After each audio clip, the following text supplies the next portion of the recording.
Round one, fight!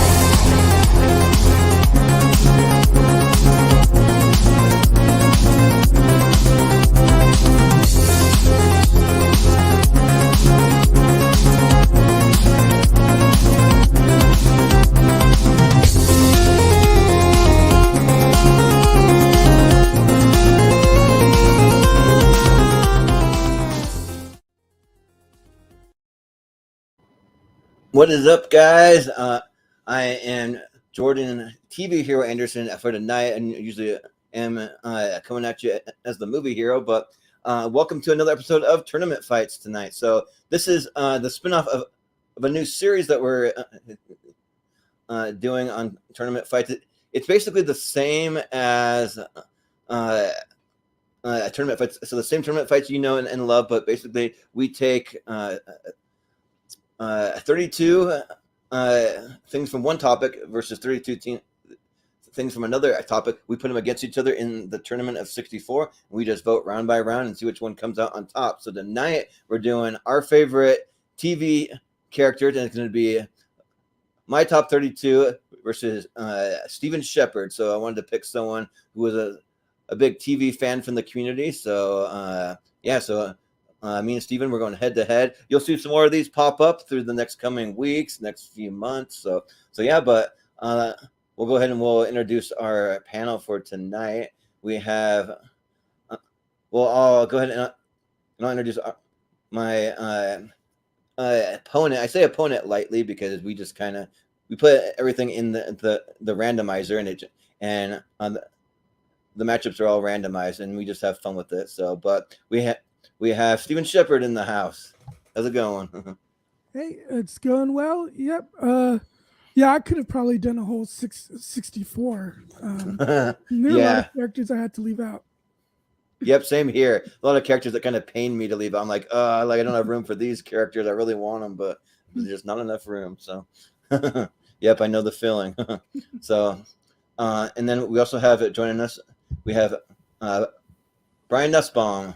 How's it going? I can't change channel. Oh, wait. This is live. Yeah, right. Sorry. It's great. Nope, Great to be back here. Haven't done one of these in a while, so might as well come back for this. Yeah. We're happy to have you. And then we also have joining us, Mr. Ben Raynor. How's it going, Ben? It's going well. Thank you for having me. I'm looking forward to this. I love TV and I love TV characters. So nice. This is going to be fun. Don't mind me for a second. I'm adjusting my camera because I have the setup where I'm looking at my TV. So I have it connected to my big 50-inch TV that I have in my room, and I had the camera a little low. I don't want to be looking up like this all night long. I want to actually seem like I'm looking in the camera, because I got the camera here, then I got the screen there. So that's kind of my setup. But yeah, we'll go ahead and we'll just jump right into it. We are gonna have one other person joining us, my usual co-host, Austin Pez. He'll be joining us maybe 20-30 minutes. He's just wrapping up some things at work. But basically how it's gonna work is I'm going to bring up the tournament bracket of 64, and basically we just simply just vote round by round for our favorite of each matchup. You can have about 30 seconds or less to talk about it. You don't have to really say very much about each character, but you can though, and you just simply vote. And when I bring up the tournament bracket, everyone will get pushed over to the left side of the screen. We'll start down at the bottom of the screen, and the turn order will just go up the ladder of how it's displayed on the screen. And right now we only have 4 people, so if we end up having any ties, there's a tiebreaker, a procedure. We won't need that once Austin joins us, but I'll tell you how the tiebreaker works if we actually have a tie. And I think that's pretty much it. Oh, and you have to vote no matter what. So this is Tournament Fights. You can vote for literally any reason that you want to. You can vote because you love one of the characters. You can vote because you love one of the TV shows. You can vote against a certain character because you can't stand the other one. You can vote for literally any reason. But if you haven't seen either TV show, you still have to vote. So just make up a reason. You can vote for which one you most like to see. You can vote for which graphic you like the best. Whatever you want. Like, we like to have fun. We like to have a little bit of chaos too. So like sometimes like you vote against your instinct here on tournament fights. You may not vote for what's always popular. If you watch our Christmas episode, you'll see some one of the craziest Christmas brackets where our favorite Christmas movie of all time was his Die Hard 2. So not Die Hard 1, Die Hard 2. So got a little crazy there, but yeah, but I'll go ahead and I'll bring up our tournament and we'll get started. And I think Austin said he was going to try to listen along, so he may jump in the chat with some of his picks possibly, but watch for him when he is able to jump on. But let's see, just real quick, I'm gonna do a quick adjustment on my screen so it displays so I can see it better. Okay, perfect. All right, so I will go ahead and I will reveal the first matchup, and because it's randomized, it's not always going to be one of mine versus one of Steven's. You could get two of mine, you could get two of Steven's, you could get anything. I haven't even seen what the randomizer did. I just like threw them up there quick, and then I jumped off. So, but the first matchup we have Baby Billy Freeman, which is from the Righteous Gemstone. So that's one of my picks. Going up against Dean Winchester from Supernatural. So that'd be one of Steven's picks. So we'll start at the bottom. So Ben, you're up first. So which one you want to vote for? I'll vote for Dean Winchester because he is a tough ass man who always gets the job done, and he's always fun to watch, and he calls everybody son of a, and he likes to say son of a bitch. Yeah, Like another character I know and love. Yep, exactly. Yep, sounds good. Well, Brian, who you got here? I haven't seen that much of Supernatural, but I've seen most of White Gemstones, so I'm voting for Billy Freeman. Yeah, and slight spoiler: Walton Goggins may not be the only time you see him on this tournament. So because he has played in several different TV shows, but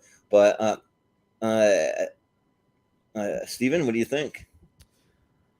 Well, sadly, I have not seen the Righteous Gemstones. Ooh. I want to because I am a huge Walton Goggins fan. Although Danny McBride stars in that, right? Yeah. I have to admit, I'm not really that big on Danny McBride. Yeah. But Goggins to me balances it out. So I definitely will check it out sometime. I just think Dean Winchester is one of the coolest characters, and yeah, so always a big fan of his. I think Jensen Ackles is great in the part. So yeah, I'm going with Dean Winchester. Yeah, sounds good. And this one's tough for me because like I've never been a big fan of like CW shows. I just feel like I don't know why they just never really appealed to me, except for I mean maybe like 2 or 3 shows, and one of them's for sure Supernatural, maybe like Smallville. I eventually was able to watch the first season because of Ben's recommendation. You recommended that show to me, Ben. So I went. I watched the first season. I haven't seen more than that, so I got to watch some more. But it's really good. So this one's tough because Supernatural is great, but it's not one of those series that I've seen all the way through. I just kind of tuned into some of the more popular episodes, some of the bigger ones. Like I started watching the first season, but for whatever reason, I just never got all the way through it. But it wasn't because I didn't want to. It's just because I just ran out of time or got busy or whatever. So I think that I'm gonna go with Baby Billy Freeman just because Walton Goggins, like this character, just laugh out loud hilarious. Like he's a character that like only cares about himself, as most of Walton Goggins' characters are, like very selfish. Yep. and just kind of just does what he wants just for his own gain. And he kind of uses the Righteous Gemstone family. For anyone who hasn't seen the Righteous Gemstone, it's about a TV televangelist family that gets like super rich, and then they broadcast all their like Sunday services and church meetings on from a big arena on the TV, and he plays one of the family members and also one of the preachers too. So he has his own congregation. But with that, we have a tie. So Ben, since you're at the bottom of the ladder, you get to have the first tiebreaker. So which one is it going to be? Because you can stick with the same one that you chose, or you can choose to switch your vote if you want to. So it's up to you. I'm going to stick with Dean. All right, sounds good. So Dean Winchester, it is. I'm not too upset about that. So And you could check out the Winchester prequel series happening this fall on CW. Oh yeah, I I'm totally not forgot sure about that. Yeah. that one actually. Yeah. 'Cause We'll it's see. It's about the parents, but the show, as they even mentioned in the John Campea show, the show has already delved into John and Mary's past quite a bit. So Yeah, that is true. I don't know how that show's gonna do. You know how many seasons Supernatural had? It had a lot. It had like 15. 14, 15? Yeah. Wow. It's a lot, yeah. And I've Crazy. seen all 15 of them. I saw it Seen all right from the 15? very beginning. Oh, nice. It's always fun when you can find something to kind of stick with for that long. So yeah. But up next we have Eric Matthews, aka Plays with Squirrels, that I use there because I'm a huge Boy Meets World fan, as you can see on my shirt. So I've actually met Will Friedle at a Comic-Con. I got a picture with him. But going against Joey Tribbiani, which will be one of Steven's picks. So so this time we'll start with Brian first. So which one you want to go for? Although I would cast that friend, so I'll go with Eric Matthews. I enjoy his character more. Yeah. Steven, what do you think?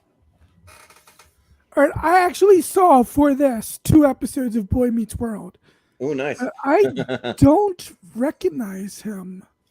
Well, that's after he can't find a job, he becomes a detective or something. Yeah, so he plays the older brother, but this is one of the other characters though. So eventually on the show, he just goes into character that's called Plays with Squirrels. So I just use that, but usually he just. He's the main brother. Kid. Yeah, he's the main kid's brother. Okay, I do recognize. All right, I mean, I got to be honest. I didn't really have high expectations for Boy Meets World, but it was cute. But Joey Tribbiani is one of the funniest characters, and a little bit of a spoiler. Pretty much all of my characters are from dramas and sci-fi and genre shows. Oh yeah. Joey Tribbiani is the only sitcom character I have on my list. Yeah. Yeah, surprised you actually even had one. Yeah. I think he's hilarious. I think Joey is the funniest character on Friends. I'm gonna go with Joey. Yeah, sounds good. And for me, for whatever reason, I never really got big into Friends. I watched it all the way through, like when it aired live, but since then I've never really gone back to it though. So I've seen it once, but if I were to pick a favorite character, it actually would probably be Joey, either Joey or Phoebe. Like those are the 2 main characters I kind of gravitate towards. But yeah, like Eric Matthews though, like he's the funniest character on Boy Meets World too. So it's kind of the 2 comedic relief characters. So I think I got to go with Eric Matthews here. So I take it Malcolm is not a Friends fan. I'm not sure if he is or not. I can't remember though. But yeah. I think he is. Oh yes. Yeah. But Ben, what do you think? Well, I'm running for Dean right now. You son of a bitch. This is so impossible. I know. Both of these characters, they're equally as awesome and hysterical. I really don't know who to pick. Only because I prefer Chandler over Joey. there's something about Eric Matthews, man. Playlist Wars. The whole feeding call. I have to go with Eric Matthews, but it pains me to say that, man. Yeah, right. Well, that's what happens with the randomizer. You get some of these matchups that, like, literally, it could be a championship matchup just in the first round because it's all just randomized. But it's funny when I met Will Friedle at the Comic-Con, I asked him if he could do a Feeny for us, but I'm sure people ask him that like all the time. So he's like, well, I can't do it now because if I do it for you, I'll have to do it for everybody. But if you come and get an autograph, then I'll write it on the autograph for you. So I'm like, well, that's fair enough. Like, I understand. but yeah. So I think with that, it's going to be Eric Matthews moving on. So it could be a little bit of an upset. So yeah, the only Friends character I'll say it for spoiler alert. It's the only one on here. So, but that's disappointing. Yeah, I know. Yep, sorry. But we have the other Walton Goggins character, Boyd Crowder from Justified, on here, going up against Fox Mulder from the X-Files. Oh no! Yeah, so these might be the two of Stevens, but also I'll say me and Steven actually both had Fox Mulder on our list, so that was a crossover. So, but Steven, you're up first. So this is you're gonna go with. This is a Sophie's choice. Yeah. I love Justified so much. I'm almost tempted to go with Boyd Crowder simply because of how much I hated the revival seasons of the X-Files. Oh yeah. I thought, but that wasn't and that wasn't David Duchovny's fault though. That was Chris Carter's fault. Yeah. But, Right. Man, I really love Boyd Crowder, but I've got to go with Fox Mulder. Yeah. Yeah, I think so too. Like, I'm a big Justified fan also. Like I saw that series all the way through, but probably I'm an even bigger X-Files fan. This is one of the few sci-fi shows that I ever was able to connect with my mom. And we actually watched episodes of the X-Files, so she was into it. And yeah, just seeing the journey that his character goes on, just a fun time. And also, I wasn't a big fan of the revival seasons either. And also, when it came to the movies, I actually loved the first movie. The second movie was kind of a step down. I didn't hate it, but it was kind of a little bit of a step down for me. So, but yeah, I'm gonna vote for Fox Mulder here. But also too, I said I wasn't gonna bring him on because TV might be a little different from that part of the world. But we're gonna try it out and we're gonna see. We have joining us Malcolm Lay. Of course. With a bit of a pinch hitter. So we'll see how many of these TV shows that aired over in New Zealand for you, Malcolm. But welcome to the show. I mean, they all probably aired at one stage or another. It's a case of whether I've seen them or not. Is the other thing. Yep. True.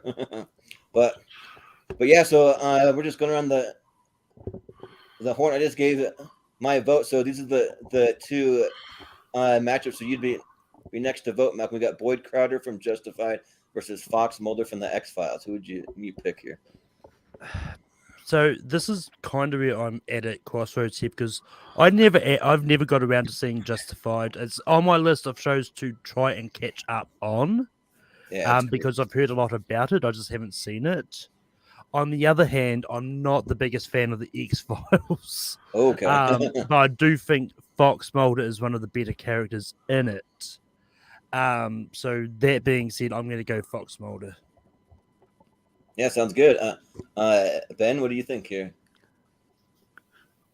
I haven't seen Justified and I've barely seen X-Files, but I like David Duchovny, so I'll go with him.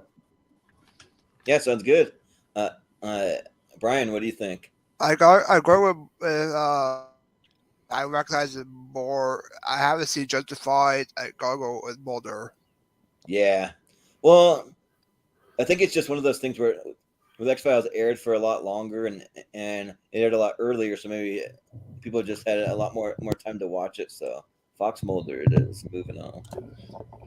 Also, Oh, I think the most recent revival of the X-Files probably got it more in their consciousness as well. So yeah, right. But I will say though, there's a couple of characters that you had on, Stephen, that I had never heard of before, but I did go watch a little something from every single series on your list, at least one episode. The couple that I watched like 3 episodes because when we get to it, I'll tell you which show it was. But there's one that and the show is actually really good. Like I actually want to go back and like maybe watch the whole series when we get there. But yeah, I watched a few of your shows for the first time too, but there's a few I didn't get to. Yeah.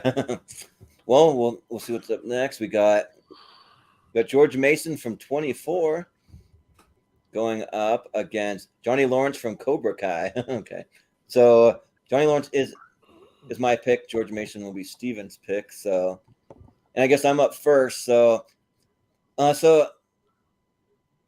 am a pretty big fan of 24. My ex-wife actually that was her favorite show of all time. So we watched the series all the way through, and then we watched season 5 like multiple times because for whatever reason that was her favorite season. So she always wanted to like rewatch season 5, I guess. But Cobra Kai, I just think is the gold standard of how you bring a show back and like do a revival. It's done so well, and the next season's coming up in like literally like a matter of days. So.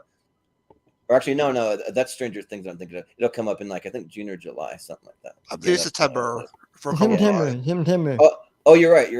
So, but it's soon though. It's before the end of this year, so that's good. But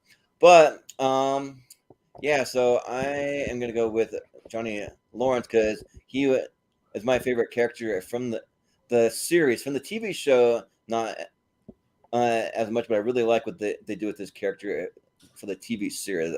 I think that he's awesome. So yeah, Johnny Lawrence for me. But Malcolm, what do you think? Now Johnny Lawrence is Zabka's character from Karate Kid, right? Not Nacho. Yes. Yeah. I honestly haven't seen Cobra Kai. I've only just recently watched the Karate Kid movies for the first time. So okay. I'm eventually going to get to Cobra Kai. It's just not been one to get to, but I'm going to give George Mason some love. I think he's a great character on 24. So, yeah, George Mason. If I'm not mistaken, maybe someone can correct me. I thought he was one that maybe becomes bad at like some point.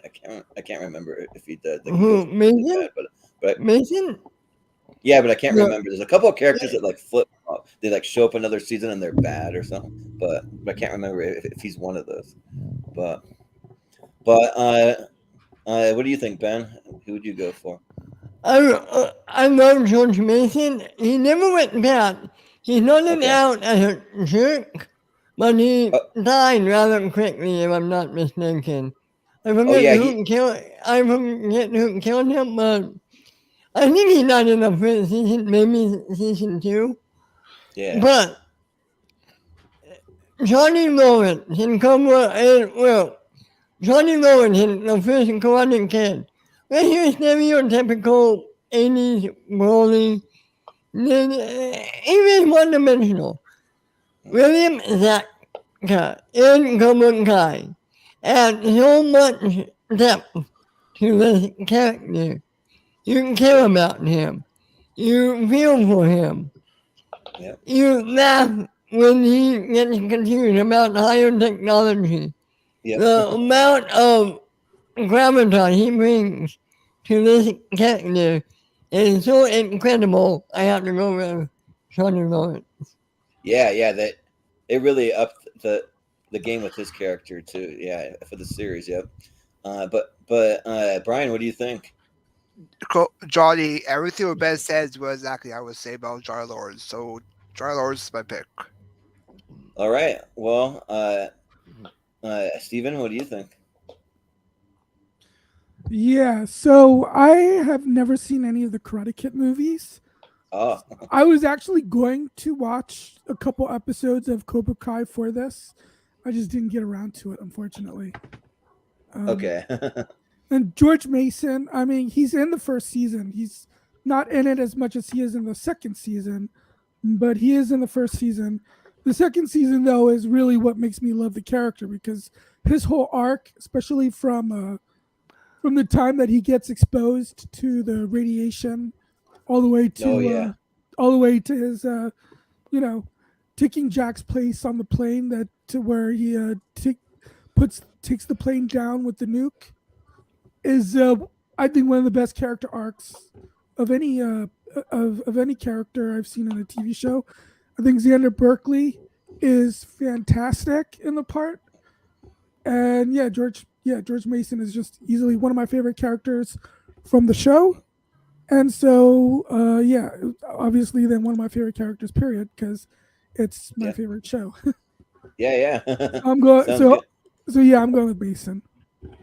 Yeah, but obviously Johnny Lawrence moves on. So now that I think about it too, he always stays good, but he's kind of like a character that's like kind of jerky to other characters. But that's the point. Yeah, he's a sarcastic jerk, but he's funny. He is. He's not entirely unlike another character that's on my list that will be.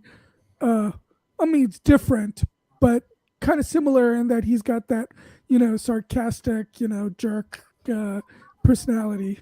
Yeah. well, Johnny Lawrence, moving on.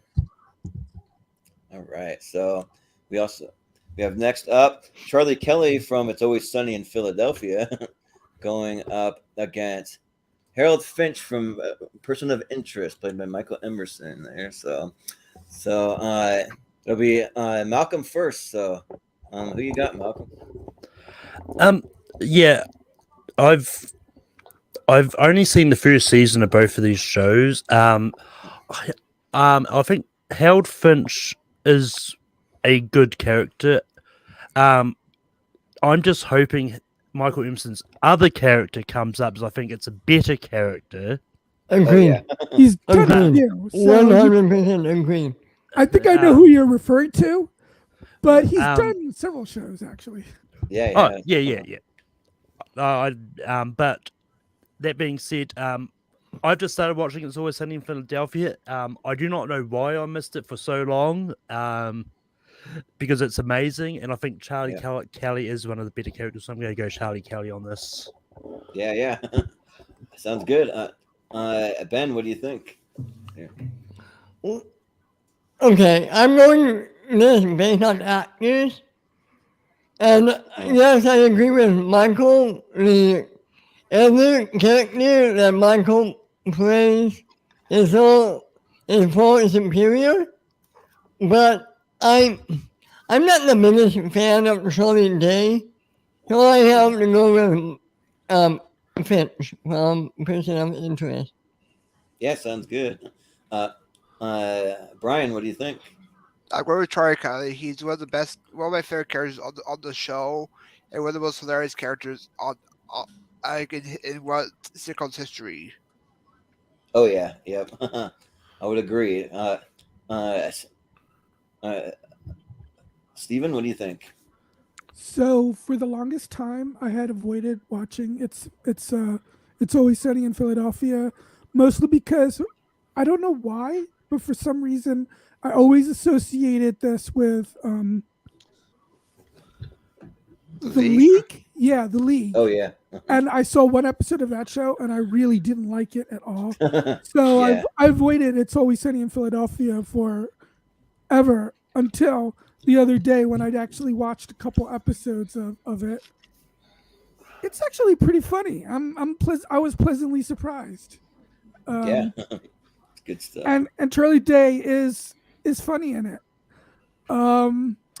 But Person of Interest is one of my absolute favorite TV shows, and Michael Emerson is fantastic as Harold Finch, and I think Finch is a great character. So obviously I have a feeling I know that he's about to lose, but that's okay. But I'm going to go with Harold Finch. Yeah. Well, I think for Person of interest. I only seen the first season. I want to go back to it. I don't know why. It becomes a totally different show. Well, not a totally different, but it pretty changes different. A lot. It evolves quite a bit. Okay, yeah, because for some reason, like when it comes to like comedies or like sitcoms, they're just easy to binge watch, and so you can sit down and you can watch all these episodes. When it comes to dramas, I still enjoy watching them just as much as the comedies, but they just seem a little harder for me to get through it. For some reason, I'll like watch a season and I'll drop off and I'll go to another show and then I'll come back later. It's just kind of one of those things. But yeah, Charlie Kelly is my favorite character from It's Always Sunny, and I was late to the It's Always Sunny party. Also, I started watching it last year. I was actually watching a couple episodes of it today, actually, while I was setting up for the show. I just started season 6, but I think there's about 15 seasons now, and all these actors, they just say they want to keep doing it for as long as they possibly can. I think they all just really love just coming in, hanging out with their friends, and making some comedy. It's a pretty easy paycheck for them all, I think. So yeah. But I'm gonna have to vote for Charlie Kelly here. So I mean, I can understand why some people would think the comedies are easier to binge than dramas, because I mean, an episode of It's Always Sunny in Philadelphia is only like 22, 23 minutes long. Yeah. As opposed to like Person of Interest, which would be like what, 43, 44 minutes long. It's now a show, so typically there'll be about 15 ads, so about like 40 minutes or something. Yeah. Yeah, but sounds about right. But up next we have Gus Fring from Breaking Bad going up against Dawson Leary from Dawson's Creek. Okay. Kind of almost opposite style characters, but we'll start with Ben. You're up first, so who you got? Oh boy, I'm glad you picked me first. Okay. Don't get me wrong, I like Dawson. I like Dawson's Creek. It's a fun kid show, high praise, 10 out of 10, great. Gus Fring is an old-time TV villain. He's so scary, he's so manipulating, he's so unassuming.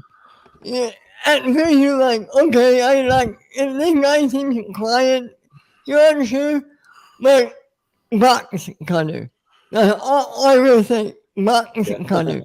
This guy is scary, and he will kill you, and he will look nice doing it. When he dies, I'm not going to say anything about it, but it's shocking AF. And my God, this is an all-time favorite TV villain for me. Sorry if I'm ranting too long, but man, I love Gus Fring. No, you're fine. Yeah, you're totally good. Brian, what do you think? I agree with Gus Fring too. I love his character, and also I love the actor that plays the Giancarlo Esposito. One of my favorite actors. Yeah. Yep. Well, Stephen, what do you think here? So I kind of knew, especially when this match came out, that Dawson was not going to be moving on. Gus Fring is a great villain, and so I can't be too upset about Dawson not moving on. But so Dawson is kind of like, just feels a little more personal to me, just because he's an aspiring filmmaker. His favorite director is Steven Spielberg. Yeah, he does. He does some things throughout the show that, like his reaction to when Pacey and Joey get together. Not the greatest, but in general, I still, I love the characters of that show. I'm gonna personally go for Dawson, but Gus Fring is great, so no qualms with him moving on. Yeah. Well, when I was making the episode, I was almost tempted to like put the meme of like James Vanderbeek where he's all sad, like making the sad face or whatever. But I was like, that picture's a little played out, but it would have been been kind of funny to just have that like for the picture here, but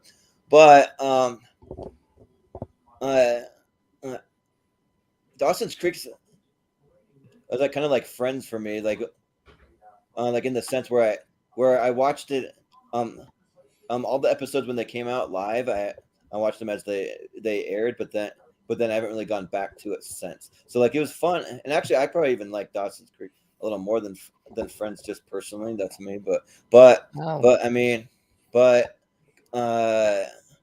Breaking Bad though is in my top 5 favorite TV shows of all time, and Gus Fring's awesome, and like he's a great character, and just a little bit of an insight to the future of the channel. So I have some plans to actually start doing some gaming on the channel a little bit. It'll be probably about a month before I have it all set up and ready to go. But I have Far Cry 4. So Giancarlo Esposito plays the main villain. That's one of the games that I haven't started playing yet because I'm actually saving it to play live on the channel. So that'll be one of about 5 games that I have kind of saved for when that starts up. So I'll look forward to seeing him as the main villain for the video game too. But yeah, he played such a great villain in Breaking Bad that they actually handpicked him for the video game, which is cool. But yeah, and also kind of like Ben said, he has one of the most shocking deaths that I've ever seen in a TV show. I remember like when I saw that, like I literally gasped out loud. I was like, "Oh my gosh, I can't believe what I'm watching!" Like it's just like really crazy. So yeah, and yeah, like he's just menacing, and like him just sitting there with a straight face, not even like really doing anything. Like he's still like really menacing. So yeah, I got to go with Gus Fring. So, but Malcolm, what do you think here? I was wondering where you're going when you started bringing up gaming, because I didn't think there was a game of either of these TV shows. Oh, yeah. But one of my biggest TV show blind spots is Breaking Bad. It's just the one that I've never really got too much. Eventually, I might watch it. But I have seen clips of Gus Fring. I think he's a good character. But I'm one of those ones that really love Dawson's Creek. I'd watch each episode as it come out twice on repeats multiple times. So I don't want to wait for our lives to be over. I don't want to wait. So Dawson's Creek Dawson's getting my vote. We'll say that it's one of the best kind of love stories too from Dawson's Creek with like him and Katie Holmes and all that. So yeah. But yeah, it'll be Gus Fring moving on though. So Giancarlo Esposito is also great in another TV show that I watched called Revolution. It only lasted 2 seasons, but I totally forgot about that. I loved that show, and he's great in it. Is that the show where like all the power goes out? Is it that one? Yeah, that's it. And yeah, that was a good show. Wish they wouldn't have canceled it. Yeah, it's another Eric Kripke show who did Supernatural as well. Oh, I didn't know that. That's interesting. Yeah. But up next we have Loki, because Loki was a TV series, so he counts. It was. Yeah. And going up against Samantha Groves, aka Root from 24. Actually, that's incorrect. Samantha Groves' Root is actually from Person of Interest. Okay, it's Person of Interest. So sorry, I had it wrong. I hadn't heard of the character, so I did it wrong. So it's Person of Interest. So ignore that part. We'll fix it in post, right? But yeah. So Ben, so who you got between Loki and then Samantha Groves from Person of Interest? Again, I haven't seen Person of Interest, so for all I know, she might be like the best character on that show. She might even be the best character in all of TV for all I know, but I don't. But Loki, come on, he's like the best character in the MCU. From his story arc, from the first floor, to where he ends up in Infinity War, to like when you saw him in Endgame, when they bring him into his own show, he's awesome. So many levels, so layered. You care about this character. You can't help but root for the guy. You feel for him in the first Thor movie. Come on, guys, it's Loki. It has to be Loki. Loki all the way. That's my pick, Yep. Loki. Yeah. Brian, what do you think? I'm going to go with Loki. I loved his arc and series. I also love the way he sings as well. It's the scene Loki. Yeah. Yep. Well, Stephen, what do you think? I'm going to go with Samantha Groves for a few reasons. Number one, I love the character. I love Amy Acker. But also, while Loki is great and he's great in his own TV show,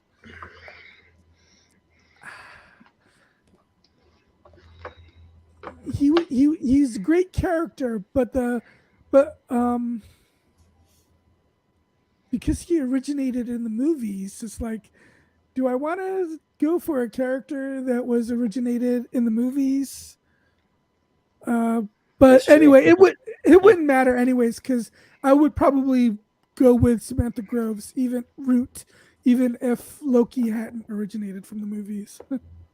Yeah. Well, for me, like I like kind of thought if I pick someone from like an MCU or like a Star Wars show, that it'd be a little bit almost like a cheat. So I decided to just go with one. So I just picked my favorite one from all the series. I didn't pick any more, so this will be the only one you see from any of those. So I figured that that might be a fair way to do it. So yeah, and now that I actually reminded me what series that she's actually from, I actually do recognize the character Samantha Groves, but I mean, but you certainly know Loki, like Loki. I think for me, I think he's my favorite villain in the entire MCU. I like him more than Thanos. I like him more than pretty much any other villain in the MCU. And yeah, like he's a great character, and you get to learn a lot more about him. I mean,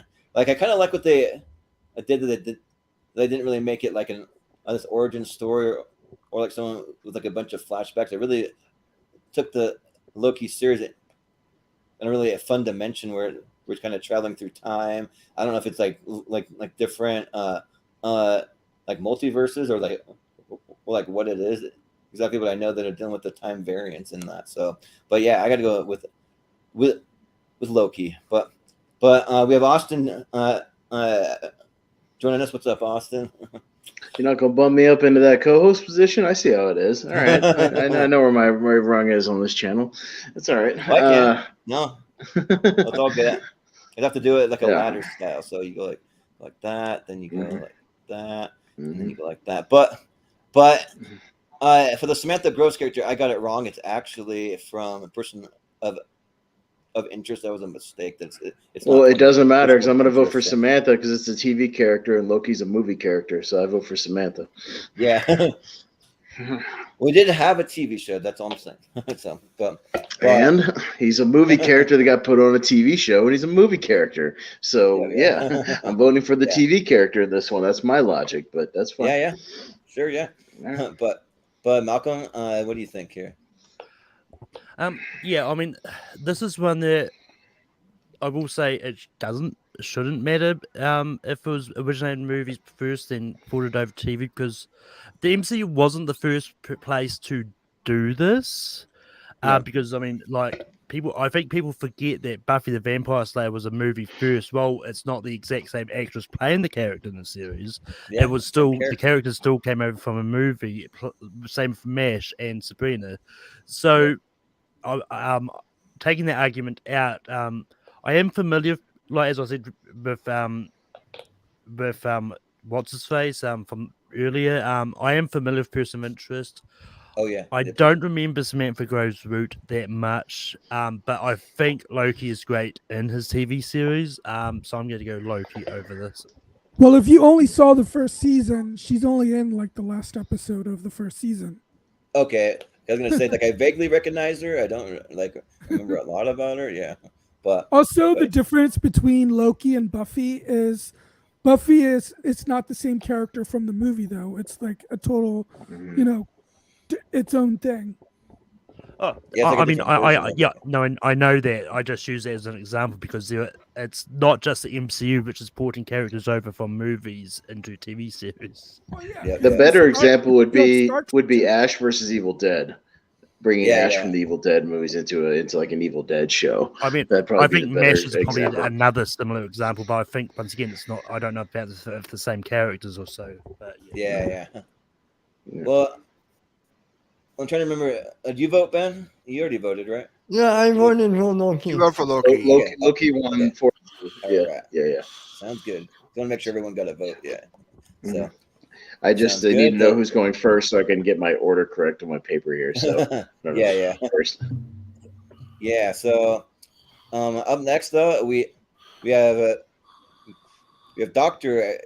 Gregory House from House going up against Coach Eric Taylor from Friday Night Lights. So Brian, you'll be up first. So who you got? I'm gonna go with House. I see more episodes of House than Friday Night Lights. Yeah, sounds good. Stephen, what do you think? Wouldn't Austin? Well, flip flop us so I'm not confused. Oh yeah. Sorry. I meant to put you up in that second spot. All right. Yeah. There you go. Now it's not confusing. There you go. So now, Stephen, you go ahead. All right. Okay. House is one of the greatest characters of all time, and I think it's an absolute crime. Even though he was nominated for most of the show's run, I think it's a crime that Hugh Laurie never won for that character. Yeah. And I unfortunately I haven't seen Friday Night Lights. Okay. Well, but I love Kyle Chandler as an actor. Yeah, he's great. Yeah. But Austin, what do you think here? Yeah, I've only seen the movie of Friday Night Lights. I've never seen the show, but I have kind of inadvertently seen a bunch of House because my ex-wife used to watch House a lot. So, just be kind of on. And I do appreciate that Dr. House is one of the few atheist characters on television, which is unique. And he also, sticks it to a lot of religious nut jobs on the show, which is nice. And he's a sarcastic asshole like me. So, I'll vote for House. Yeah. And so, Coach Eric Taylor, that was my pick, but like, damn it, he's going up against Dr. House, and like that's such a great character too. Like I actually probably should have considered him for my list because I didn't see all of House. I've seen all of Friday Night Lights, and it's actually in my top 10 favorite TV shows overall. But just what Hugh Laurie was able to do with the character of House, I didn't even realize that he was even British until after the series was even over. I was just like, well, like, wow, he just jumped into like a totally different accent. He does an American accent like perfectly, like for any British actor to ever do it, like he does it really, really well. And just the way that he kind of sticks it to people, and like just some of the character arcs that are in the show that I have seen. Like it's really, really solid. So probably for as much as I love Coach Eric Taylor, I probably like that series overall better, but for an individual character, I actually think I got to go with House. So I got to go with one that's actually not even mine. So I'm going to vote for Dr. House here. So, but Malcolm, what do you think? Yeah, I mean, I love House a lot. I think House is great.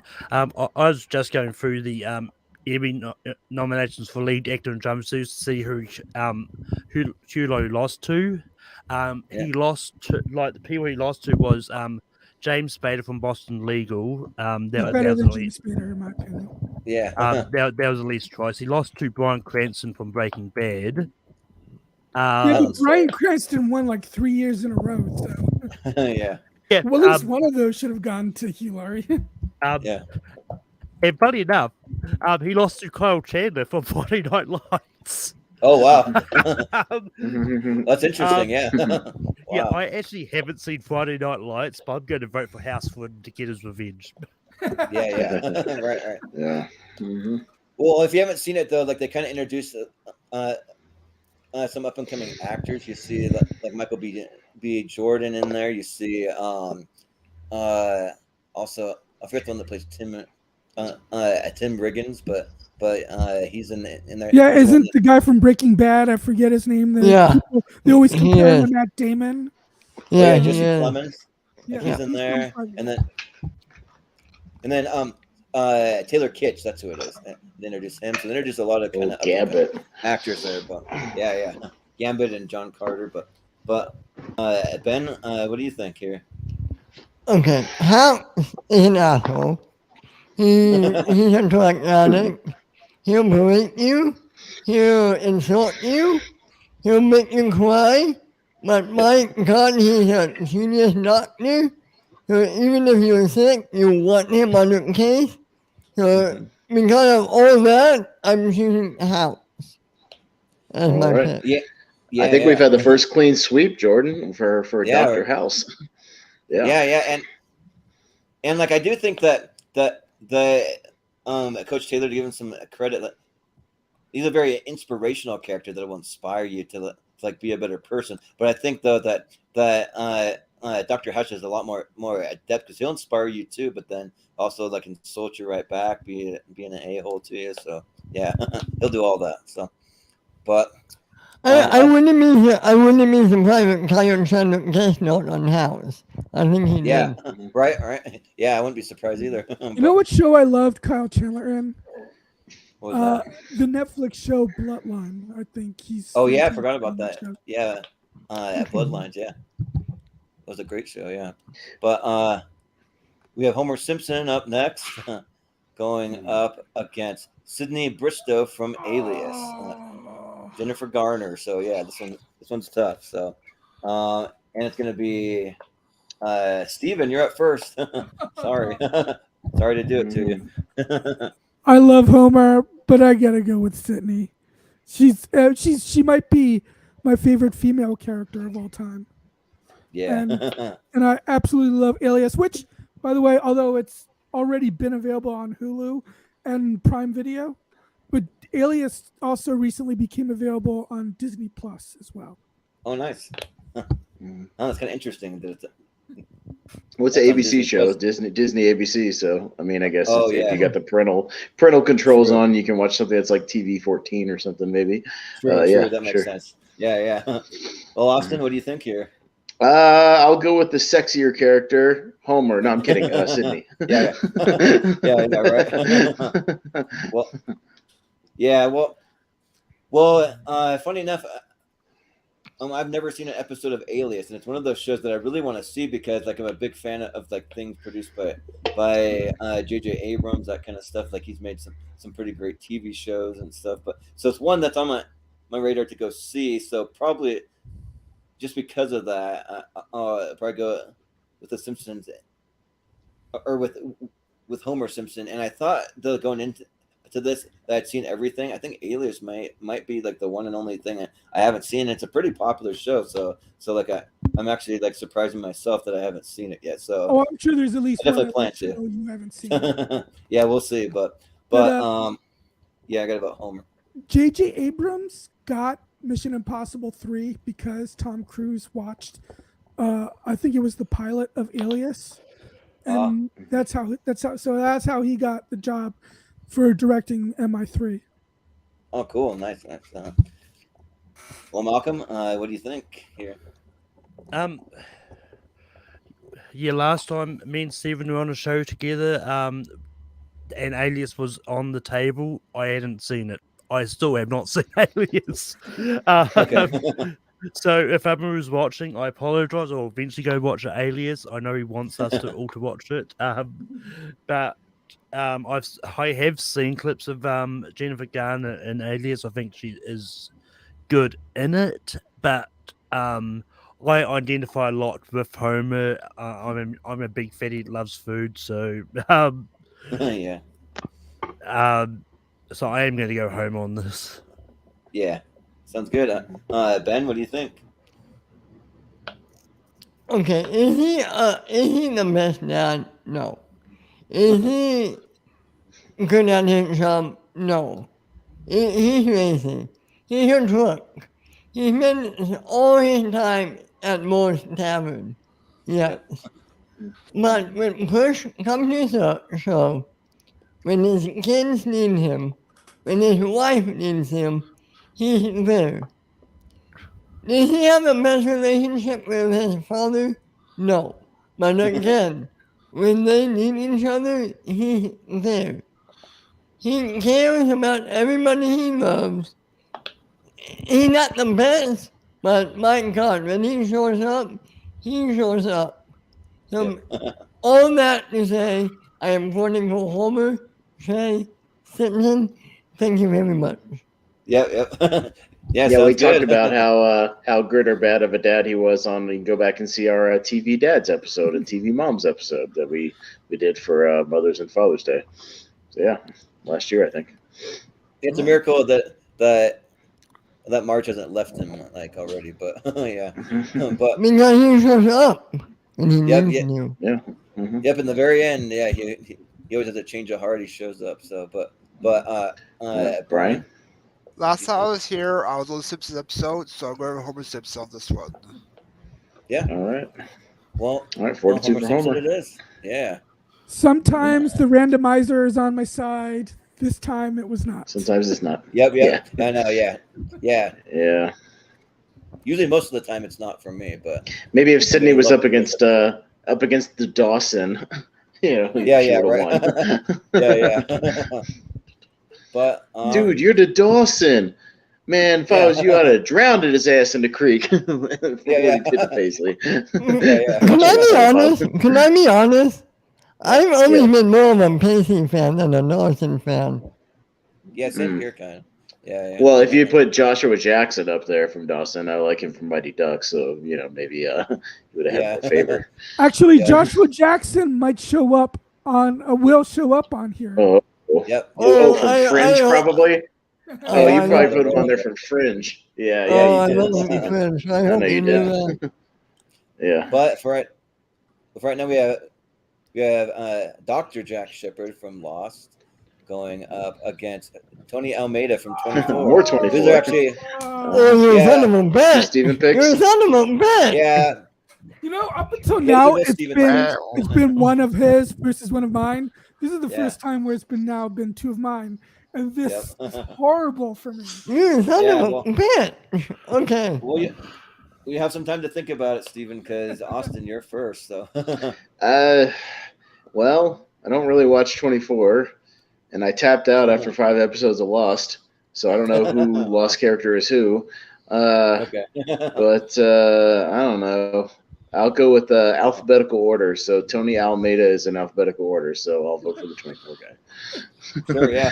Sounds good. You can vote for. I don't know. Vote for any reason. That's what I'm going to vote for. Yeah. I don't have a coin on me to flip a coin. So I'll just go with that reasoning.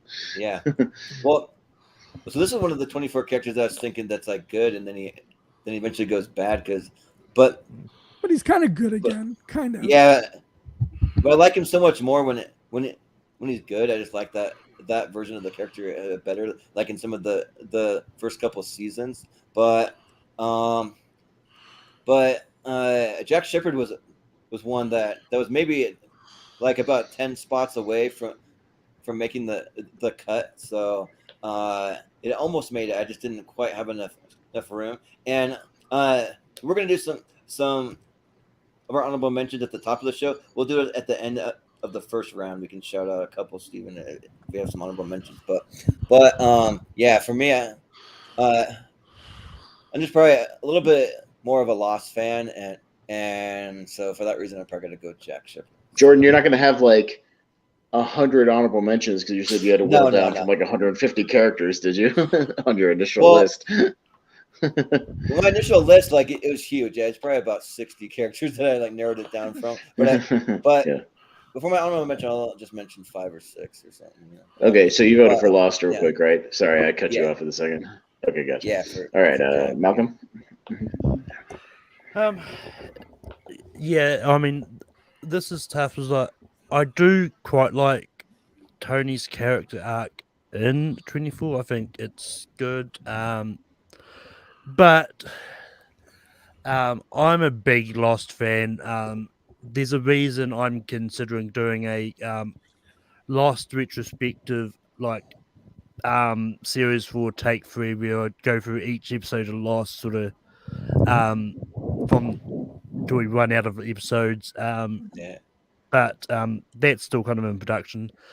Jack Shepard is not my personal favorite character on Lost, but he's in my top 5, so I'm going to go for Jack Shepard. Oh yeah, sounds good. Ben, what do you think here? Okay, first of all, Malcolm, if you need a co-host for that Lost perspective, talk to me because I'm very interested. Okay, now these two, both of these shows are in my top 5 TV shows of all time. Tony Almeida is an incredible character. Jack Shepard is an incredible leader on the show Lost. God, this is hard. Yeah. I think I have to go with Tony. As much as I love Jack, he takes control of the island. He makes plans. He gives a great speech every season. He's an incredible character. From where he starts to where he ends, he has an incredible arc. So does Tony. Damn, this is hard. Yeah. I like Tony. He's not as a guy that Jack is suspicious of, but he ends up being one of Jack's best and most trusted friends. When his wife dies, you feel for him. Spoiler alert, I'm sorry. But this show is over 10 years old. Yep. He goes bad, but he goes bad because he feels like he has no other option. He goes bad because he can't take it anymore. I have to go Tony, but God damn it, they raised him. Possible choice to make, and I don't know who I'm more mad at, but yeah, I picked Tony. Yeah. Well, they're not easy. Because again, that's the randomizer that just puts them together like that. So, but I hate that rabbit not here. Yep. Yeah, for me, I'm going for Lost because I have seen more of his character more than Tony. I don't remember his character J4, so Jack is my vote. Yeah. Well, Stephen, have you made a decision yet? It is tough because Jack is my favorite character from Lost. Yeah. If you've seen on the season 6 DVD set, there's some really great featurettes, and one of them of which goes through some of the characters and how Jack is, the reluctant hero and reluctant leader, and so he has a great arc. But I think I slightly like Tony's overall arc, the breadth of what his character goes through.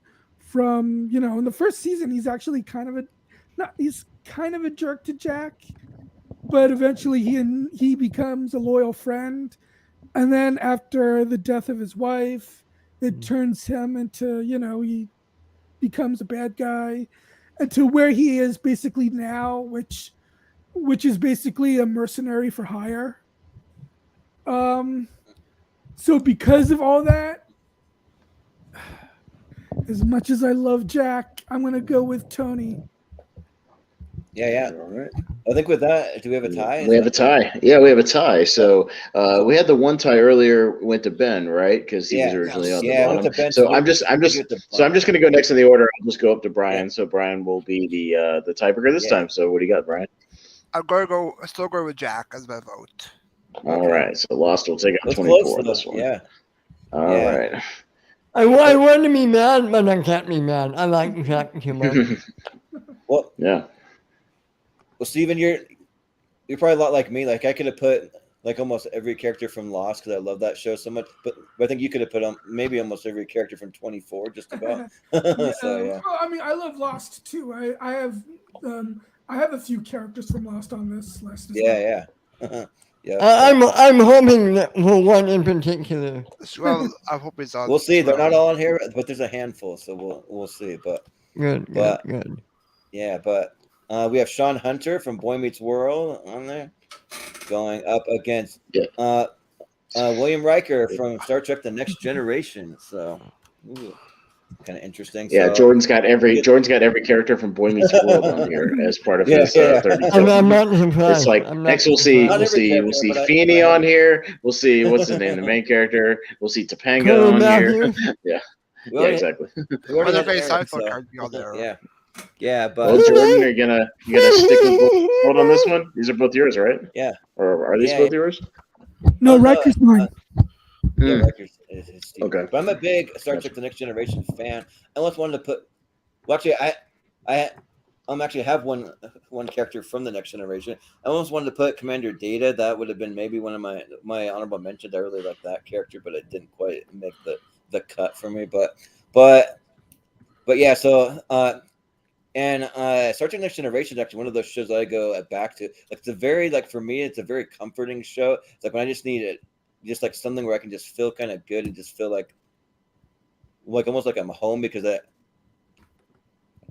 I grew up watching that. Then that's one of the shows that I always go back to. But for anyone who knows me, I mean, I wore the freaking shirt tonight because it's my favorite show of all time. So, and Sean is actually my favorite character from that show. He's my number one favorite. I just love the arc that he goes through, all the ups and downs. He deals with all kinds of gangs and cults and drugs and alcohol, all kinds of different things, like the death of his father and all these different things that I won't get into it too much. I could go on forever about it, but it's a big reason why I think that Girl Meets World didn't really work, because you're always excited to see the old characters come back, but then the new characters, they don't do anything. They just treat them like any average Disney character. So it just really didn't do a lot. They didn't cover heavy enough topics, that kind of thing. They're kind of too timid or afraid maybe to dive that deep. But yeah, I gotta go with Sean Hunter. Yeah. But Malcolm, what do you think? I mean, I will say Girl Meets World does tackle some deep topics. I think it's one of those ones. I think it shows the change in the children's TV landscape in the 20 years since Boy Meets World. Because Boy Meets World was in the 90s where they weren't afraid to touch some of that. But with Girl Meets World, it was specifically a Disney Channel original series as opposed to being on ABC and moving over to Disney Channel. Yeah. So I think they had to tone it down a little bit.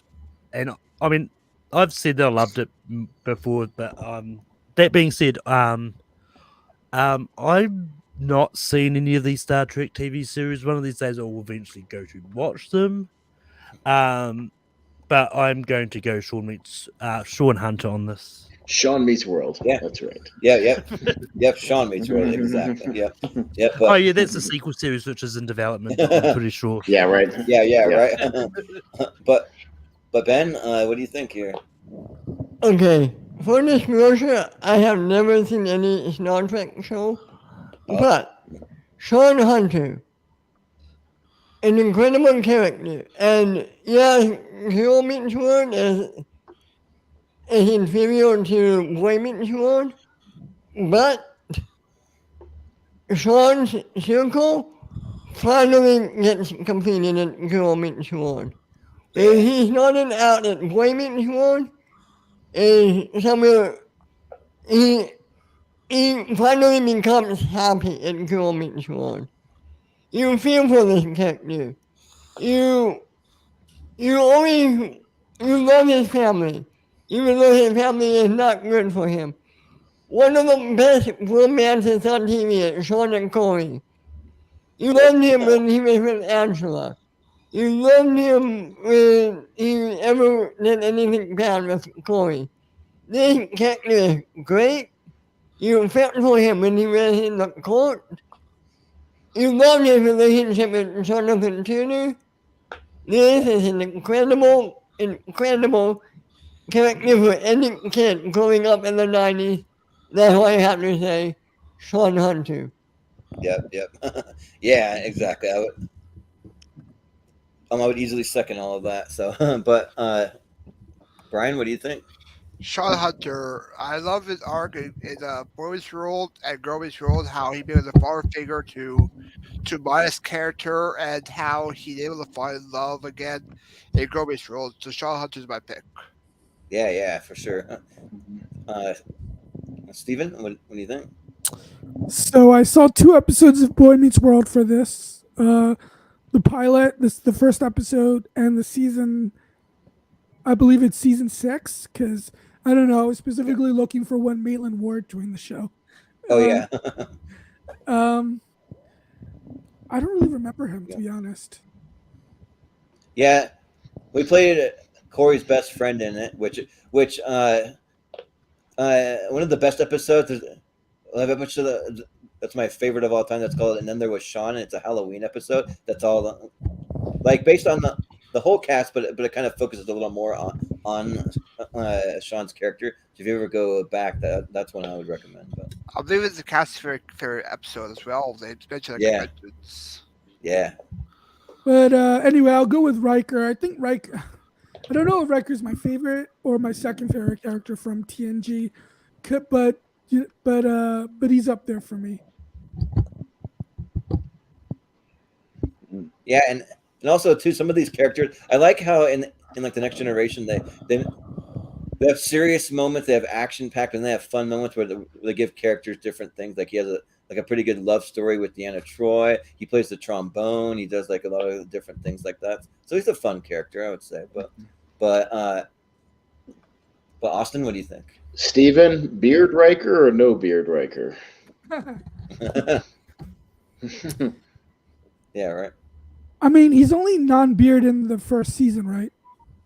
Part of the second season. Well, and then in one of the movies, I think it's like Nemesis or something. He shaves it off again. No, it's so, Insurrection. Yeah. It's Insurrection. Or Insurrection. Yeah. So, right. all of my favorite Riker stuff. Oh yeah, it's all beard. Is with beard. Yeah. Yeah, the only thing I'll say about Riker is that one of the things people point out is every time Riker's left in charge, something goes wrong on the Enterprise. So don't leave Riker in charge. It seems to happen a lot. Like the Enterprise always gets blown up or something. But yeah, he did save the world when they went against up the Borg and Picard was assimilated by the Borg. True, but then he gets, but then they leave him in Generations and he crashes the ship, and he gets fucked up by the Klingons. So, I'll just say that, but I'm still voting for Riker because I'm a TNG guy, and I enjoy that actor in Cabin Fever, the Sean Hunter guy. He has he has a sex scene with the lady who's got her legs all torn up already from infected in the cabin fever and gets infected from that. So that's fun. I'll still go with Riker. But with that, Sean Hunter wins. Yeah, Cabin Fever is one of those that's like bucket after bucket of blood movies. It's like one of those. Yeah. But next we have Tim Riggins from Friday Night Lights, played by Taylor Kitsch. Going up against Dana Scully from the X-Files. Ooh, okay. Mm-hmm. And let's see, who's up first now? Malcolm. Okay, Malcolm. I mean, while we're going through this first round, I probably should have put on an episode of Friday Night Lights. So I'm at least familiar with the characters. If I realised they were going to get more than one. Yep. But so that being said, I'm going to go Dana Scully. I'm not really familiar with Tim Riggins. Yeah. Ben, what do you think? I'm going Dana Scully. I haven't seen Friday Night Lights, and I've only seen one of the X-Files movies, I think. But she was a badass character. I loved watching her in that movie. I loved her relationship with the border. I picked Dana. Yeah. Mm-hmm. Well, Brian, what do you think? Dana, have a seat for Friday Night Lights. Okay. Man, you guys are sleeping on Friday Night Lights. You got to see it. It's good. but Steven? I mean, same as everyone else. Like, unfortunately, I haven't seen Friday Night Lights. Okay. And plus, I think Dana Scully is one of the best female characters of all time. Yeah. Yep. Well, Austin? Yeah, sorry. I think your quest to get Friday Night Lights through to the second round is just not going to come to fruition, Jordan. Because it's just not going. It's going to get shut out every time. But I do like the X-Files and Dana Scully's hot as shit. So yeah, I love Gillian Anderson. So yeah, I'll go Gillian. Mm-hmm. Yeah. Well. Just to give a little context as to why I like Friday Nights so much, I used to live in Texas for a couple years, and that show is very accurate. Like on Friday nights, like literally the entire town shuts down for these high school football games, and like everybody's at the games. The businesses are all closed. Everyone gets invested in all the players. The team loses, the whole town's pissed off, and the team wins. You're like a hero, and you're celebrated, and just all that stuff. And then everything on the radio is all about these high school games. So it's pretty interesting to actually see it in real life. So these characters kind of hit home a little bit for me. And Tim Riggins is probably my favorite character on the show. He's just really, really great because he has a lot of arcs that are not just football related. There are some things that like deal with some pretty heavy things that he's dealing with in his life, and he's kind of living in a broken home. So yeah, I really relate to that character. I think Dana Scully is great. I mean, I think she is one of the better female characters. I would personally go Tim Riggins, but yeah, I'm easily outvoted. Steven, do you have Robert Patrick from the X-Files on this list? The replacement Yeah. No, Mulder? I do. I do like his character a lot, but no, I don't have it. Yeah. And if that's true, if that's really how it's like in Texas, that's a lot of is. pressure to be put in as teenagers. Yeah, right. It's a lot, and it like drives some of the like kids to like some dark things. It drives kids to drugs and suicide and alcohol, all that stuff. It's kind of crazy. But up next we got Daniel LaRusso from Cobra Kai going up against Kelvin Gemstone from the Righteous Gemstones. These are both my picks this time. So, but all right, Ben's up first this time. Yeah, we'll start with Ben. What do you think? Again, I haven't seen the Righteous Gemstones yet, and I'm on this. I'm planning to. But Yeah, Daniel LaRusso, he was a typical 80s hero, yes. But once he got in Cobra Kai, in the first few episodes, they made him out to be kind of like a jerk, but then once he became Daniel Sutton again, you see he now has all the heart. You see he loves his family. You see he's dedicated to protecting his family. You love the back and forth between him and Johnny Lawrence. You love him doing karate. You just love Daniel LaRusso so much. He's an all-time favorite character for me, probably in my top 10. That's why I picked Daniel LaRusso. Yeah, sounds good. Brian, what do you think? I'll go with Daniel. I see more episodes of him than with Kelvin. Yeah, yep. Steven? I will choose Daniel LaRusso because I haven't seen either shows, but Cobra Kai does actually look pretty good from the trailer. Yeah. One hit, you won't be sorry. Yep, you won't. Because actually, like Cobra Kai actually better than the original movies, which I never thought I would say that, but I think it's better. So wow. Yeah, but Austin? Yeah, Steven, watch the original trilogy and then go watch Cobra Kai because it's my favorite show. I didn't get to say that earlier because I wasn't on yet when Johnny Lawrence came up, but Cobra Kai is my favorite show going right now. What these guys have done with it, they have set the bar as far as doing one of these sort of legacy sequels shows, sort of like how, when that Mighty Ducks show just came on recently, I was like, hey, if it's half as good as Cobra Kai, that's like the bar right now. Yep. Like they have set the gold standard, and what they've been able to do with it is pretty spectacular. And it's an easy watch. Every episode's like 25 minutes. So, it's easy breezy. Exactly. Yeah, easy breezy. So, well, oddly enough, I'll vote for Daniel, but he's one of my least favorite characters on the show. I don't really like him that much on the show. I like every other character more than him, almost. So, but yeah, they're gonna make him almost maybe kind of unlikable. Yeah, he's kind of a douche, especially in the first season. He's kind of a douche, but I'm coming around to him. But yeah, I was always rooting for Johnny, but I'll still vote for him just because I love Cobra Kai. Yeah. Well, yeah, these are both mine, and I'm a big fan of the Righteous Gemstones. If you haven't seen it, that's like for me, like probably one of the funniest shows that's out there right now, and it's like how they poke fun of religion because like I'm someone who comes from a very religious household, but I'm also someone who actually has a lot of fun when they poke fun at it. I actually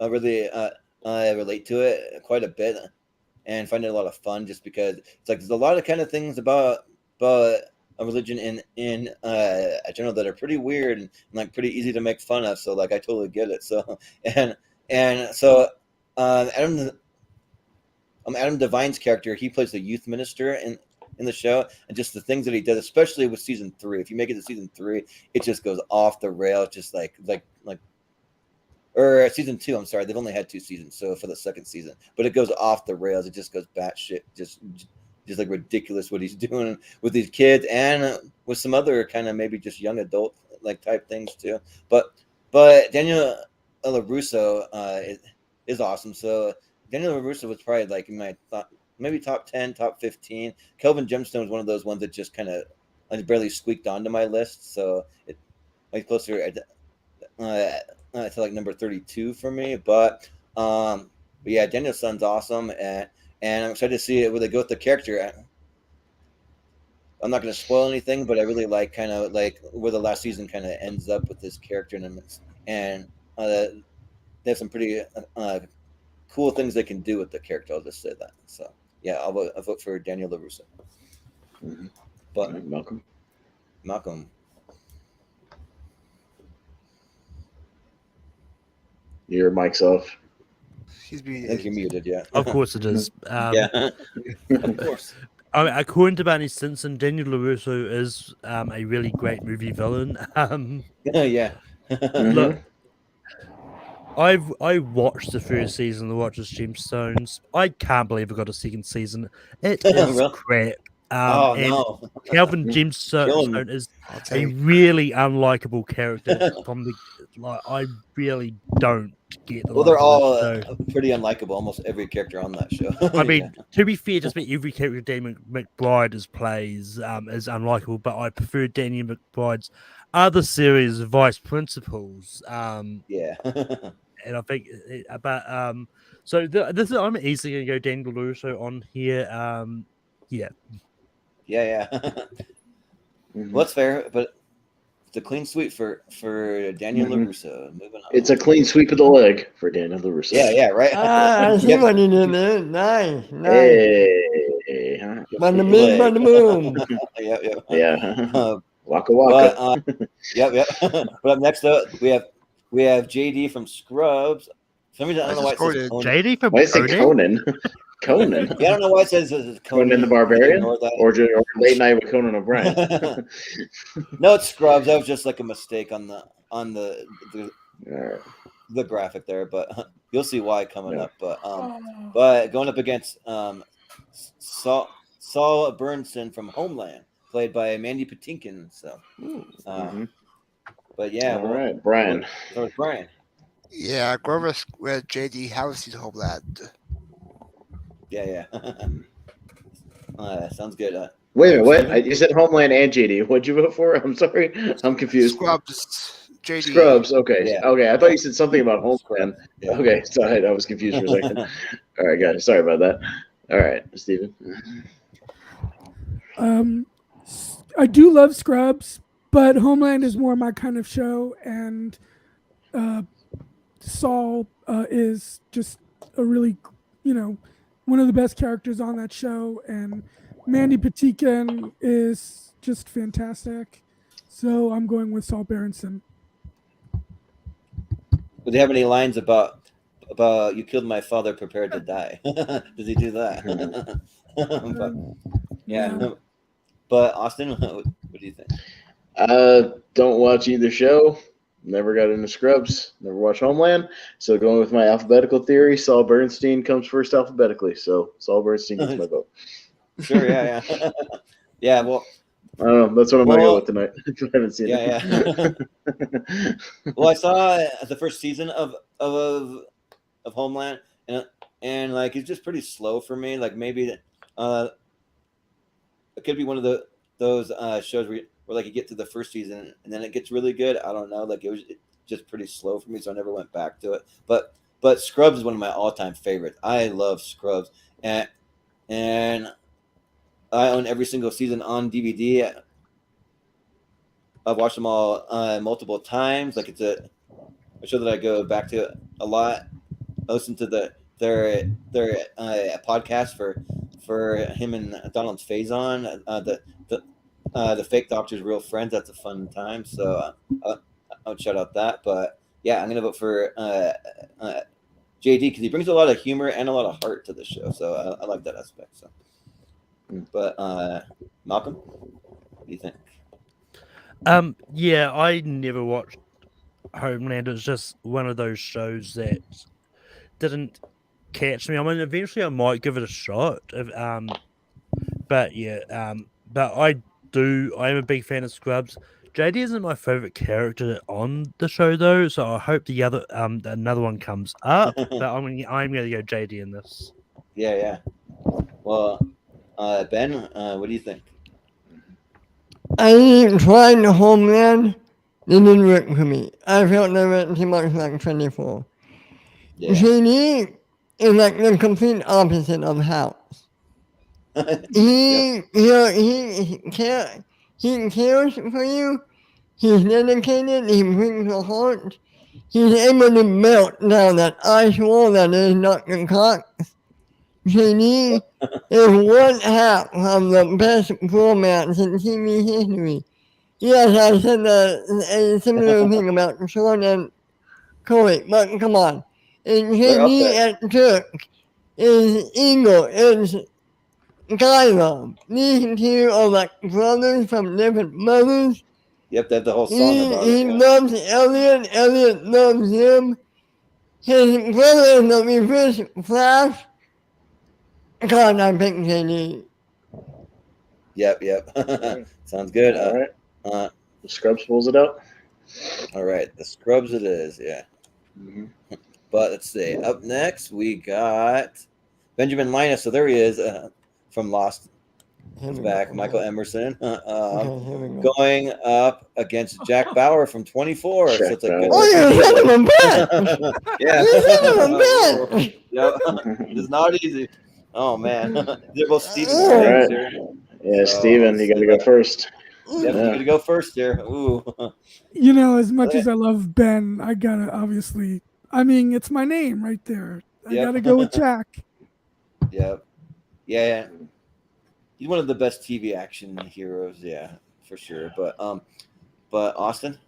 Yeah, again, I'm familiar with some of these Lost characters, but I didn't really watch it that much. I do enjoy Michael Emerson in the first Saw film. He's nice and creepy in that movie. Oh, yeah. But yeah, and even though I didn't watch 24 that much, you know, I know about Jack Bauer, and I mean he's Jack Bauer, and he's Kiefer, so yeah, I'll go Jack Bauer. Yeah. Yeah, this one's tough for me, man, because I like Lost so much more than 24, but like I still do like 24, and Jack Bauer is like the main reason why I love that show. I mean, it's the main reason most people do. But and like when you think of like any action hero from a TV show, like he's one of the first names brought up every single time. And oh man, this is tough. Are you a fan of Kingsman? Of course you are. Yeah. Yep. Yeah, the guy's Eggsy's dog is named after Jack Bauer. Oh yeah, you're right. But I don't like what they did to Kiefer Sutherland and Zoolander 2, though. I'm a big Zoolander fan, and they kind of like did something stupid. I didn't even know he was in Zoolander 2. I forgot he was in that. He was in Zoolander 2, and he ends up getting pregnant in that. It's crazy. Yeah, it's like really weird. Right, yeah, I remember that now. Yeah. Right. Like that really put a sour taste in my mouth. That movie's like horrible, but probably here I have to go with Jack Bauer because like Benjamin Linus, like he's just so unlikable, but for a good reason. Like you're not supposed to like him. He is the main villain of Lost, but still, I'll go with Jack. I wouldn't call him the main villain of Lost, actually. Well, he's up there, yeah. Yeah, but Malcolm, what do you think? I mean, to be fair, they've had a lot of villains in Lost. I think Benjamin Linus is a main villain of a couple, 1 or 2 seasons to the last thing until other ones came out. But yeah, this is tough for me because like I think Jack Bauer is the best character from 24. I mean, the show's about him, but I'm going to hesitantly.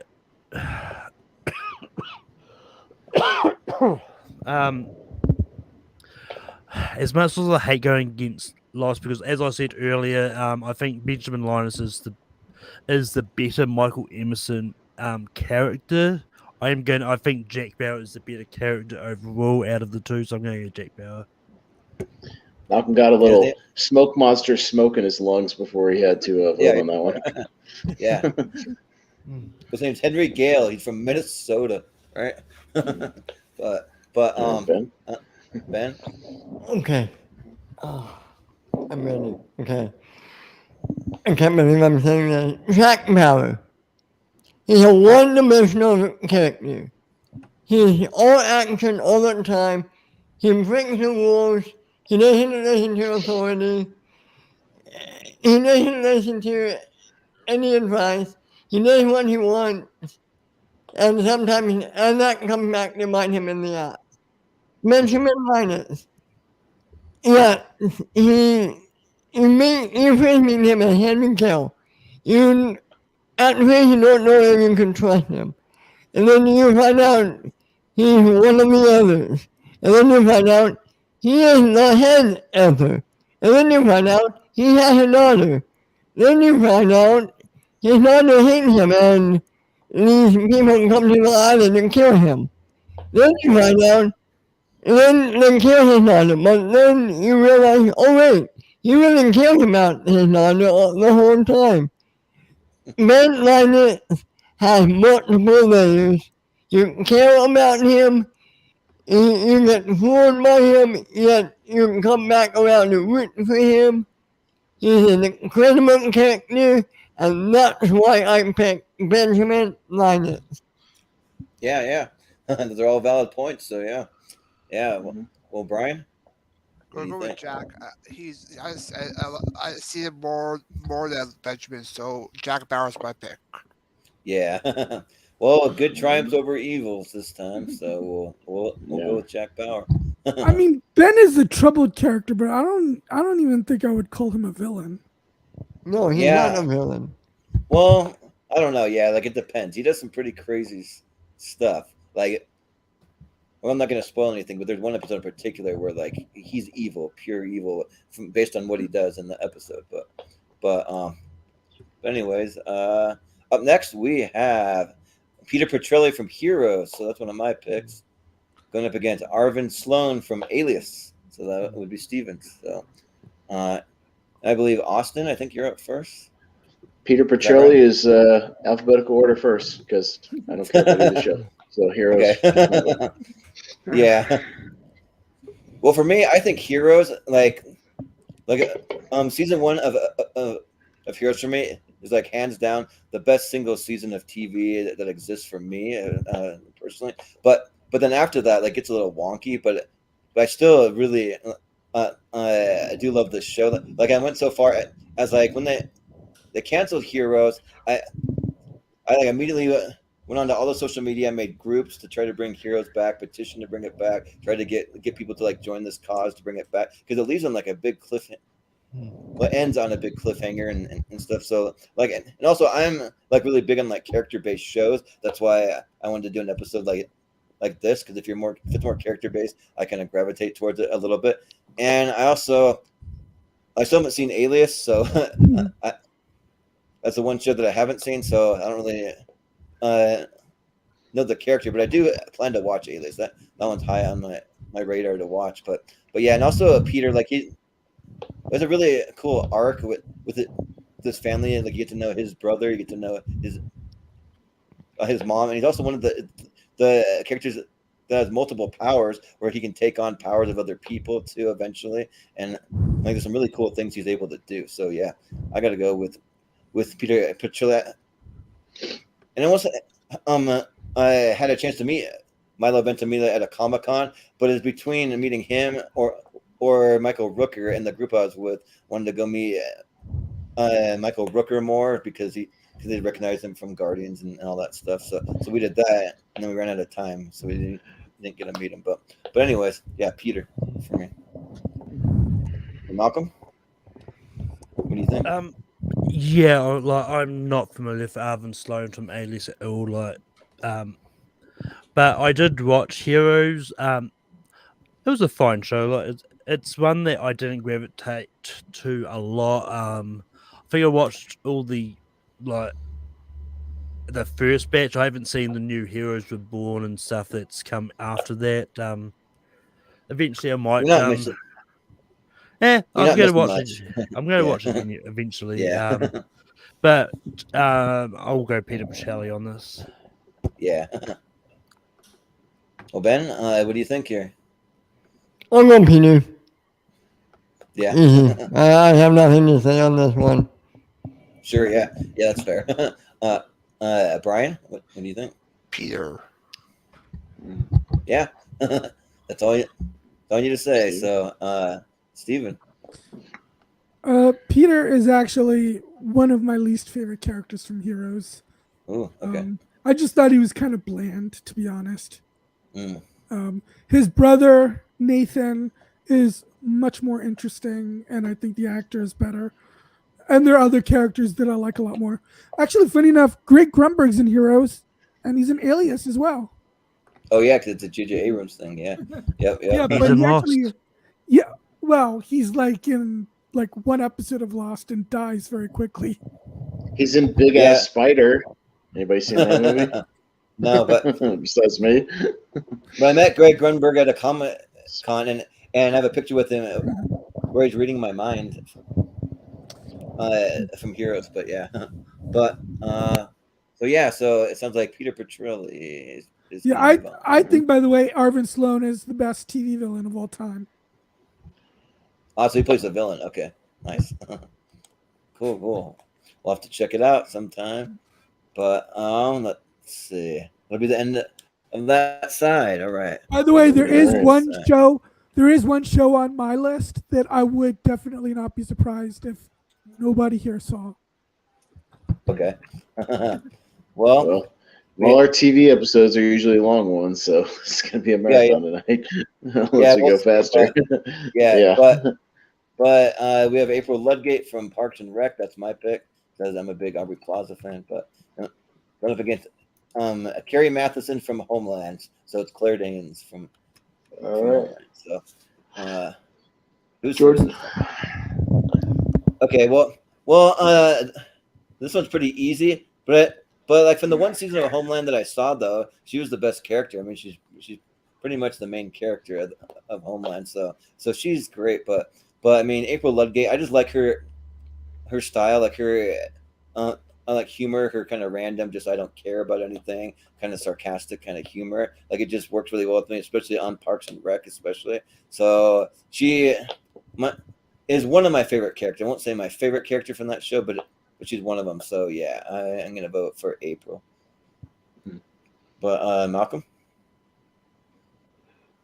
what do you think? Yeah, I mean, once again, I've seen clips of Claire Danes as Carrie in Homeland. I mean, I think she's good in the show, but Parks and Rec is one of my favorite shows of all time. Like, if I was to do a list like this, my list might be full of Parks and Rec characters, to be honest. Nice. It's one of my favorites. So my vote's going to go to April easily. Yeah, nice. Ben, what do you think? April. She's the superior character. I love her. Sarcastic. I know what is it. What's the word? Sarcastic. She works really well with Chris Pratt. They fit together like gloves. April, all the way. April. Yeah. Mm-hmm. Well, Brian? April. Think? Yeah. Yep. Mm-hmm. Well, Stephen? So I do love Aubrey Plaza. There's just something wonderfully weird, quirky, odd about her. And I just love that about her. But she's not my favorite from Parks and Rec. I do like Parks and Rec a lot. when Homeland was on the air, I thought Claire Danes was probably the best actress on TV. Or was like between her and I think Juliana Margulies in The Good Wife was up there too. Oh yeah. Good. But spoiler alert, as much as I love her, Juliana Margulies is not on my list. Okay. But yeah, I'll go with Carrie Mathison. Especially that last season of Homeland is phenomenal. I know my parents were a big fan of it. They watched it all the way through. So yeah, I'll have to check it out. But Austin, what do you think? Yeah, Parks and Rec is one of my favorite shows ever, and I like the fact that April. For anybody who doesn't know, my birthday is March 31st, and there's an episode where Ron has about 50 appointments with people on March 31st because April thought March 31st was not a real day. So she told people to schedule things on March 31st. And so I always remember that episode because it's my birthday. So I always thought that was funny, and it's always stuck with me. So, yeah, I'll go with April. Yeah, I like when they kind of make April Ron's like assistant almost, and like she's just doing all that's what she was. Like he loves and stuff. Yeah. But I've showed this before. I just want to just flash it really quick. But I have this little piece of artwork that's like the Burt Macklin FBI and the Janet Snake hole you can kind of see for Aubrey Plaza there. So yeah, I picked it up at a comic convention that was at. So, but yeah, so sounds like April Ludgate is moving on. So, all right. And up next we have Raylan Givens, which spoiler alert, this is another crossover for me and Steven. We both had this character on our list, so from Justified. And then up against Jean-Luc Picard, Captain. Oh shit! From Star Trek. That's a tough one. Yeah, that one is tough. So start with Malcolm. What do you think here? Like I still haven't seen Justified. But out of the Star Trek Next Generation characters, Jean-Luc Picard is probably my favorite. And I actually really liked because I watched a couple episodes of Picard recently. I really do like him in that as well. So I'm going to go Picard. Yeah, sounds good. Ben, what do you think? I haven't seen Justified, but come on, in Picard. Even if I have seen Justified, it's Patrick Stewart playing Jean-Luc Picard. In Picard. Every day, all day, Picard. Yep. Yeah. Well, Brian, what do you think? Make it so. Picard. Yep. Make it so. Yep. Steven, what do you think?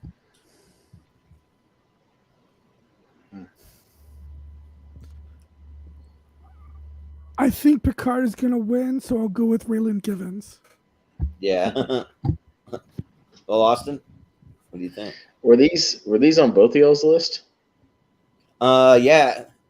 I'm actually both these characters we had a crossover. Yeah, so they're on both of our lists. Okay. Yeah. Okay. Yeah. So you know what? Just to make it fun, and make it 3-2, I'm gonna vote for Raylan and put the pressure on Jordan. Oh man. Yeah, this isn't easy, but oh man. Like the more I think about Justified, like it's one of the best like modern Western series that like we've ever had. It's just like it's really good. But yeah, like I can't go against Jean-Luc Picard. I think he's a classic character. He's another person that I met at a Comic-Con convention. So and like I didn't know Patrick Stewart did Comic-Cons. Yeah. So that he just doesn't want to talk about Star Trek or X-Men. Yeah, which is why he's there.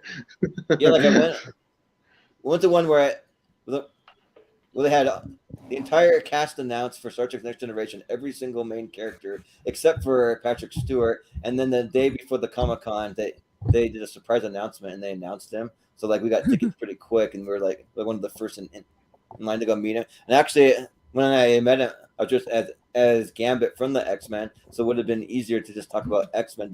But somebody gave me a little hint that I was like, just mention one of his Broadway plays. They'll really perk up, and he doesn't really like talking about like X-Men or Star Trek as much. But then he went back to Star Trek, so I mean, apparently he does like doing that, and he went back to X-Men, went back to both. So, so yeah, but yeah, I'll go with with Jean-Luc Picard. Yeah. I mean, to be fair, he probably likes doing them. He probably doesn't like having that being the only thing people ask him about. Yeah, yeah. Mhm. Well, the Yeah, funny thing is, well, you can go ahead. I was just going to say, I've met Brent Spiner and I've met Jonathan Frakes. Oh, nice. Yeah.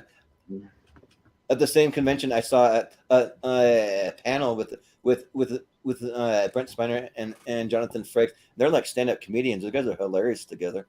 Yeah, they were like really entertaining. So, yeah. Because I think William Shatner is the same in the case of he very rarely does Comic Cons. I came really close to meeting William Shatner, but I got there too late. He is supposed to be attending New York Comic Con this year, so I'm hoping to meet him there. Yeah, well, the same Comic Con they actually had William Shatner there, but like the line to meet him, it was like a 2-hour wait. I was like yeah, I'm not gonna wait in that line. But then like all the way on the other side of the convention, they had Carrie Fisher there before she passed away, so I got to meet her, and she didn't really have a very long line for whatever reason. I don't know why she didn't. So it was really weird, but next we got John Locke from Lost going up against Ted Lasso. Oh, ooh, yeah, this one's rough. But is it Ben first? Ben. Yeah, Ben. Mm-hmm. What do you think? All I have to say is don't tell me what I can't do. John Locke is an amazing character. He is my favorite character on Lost.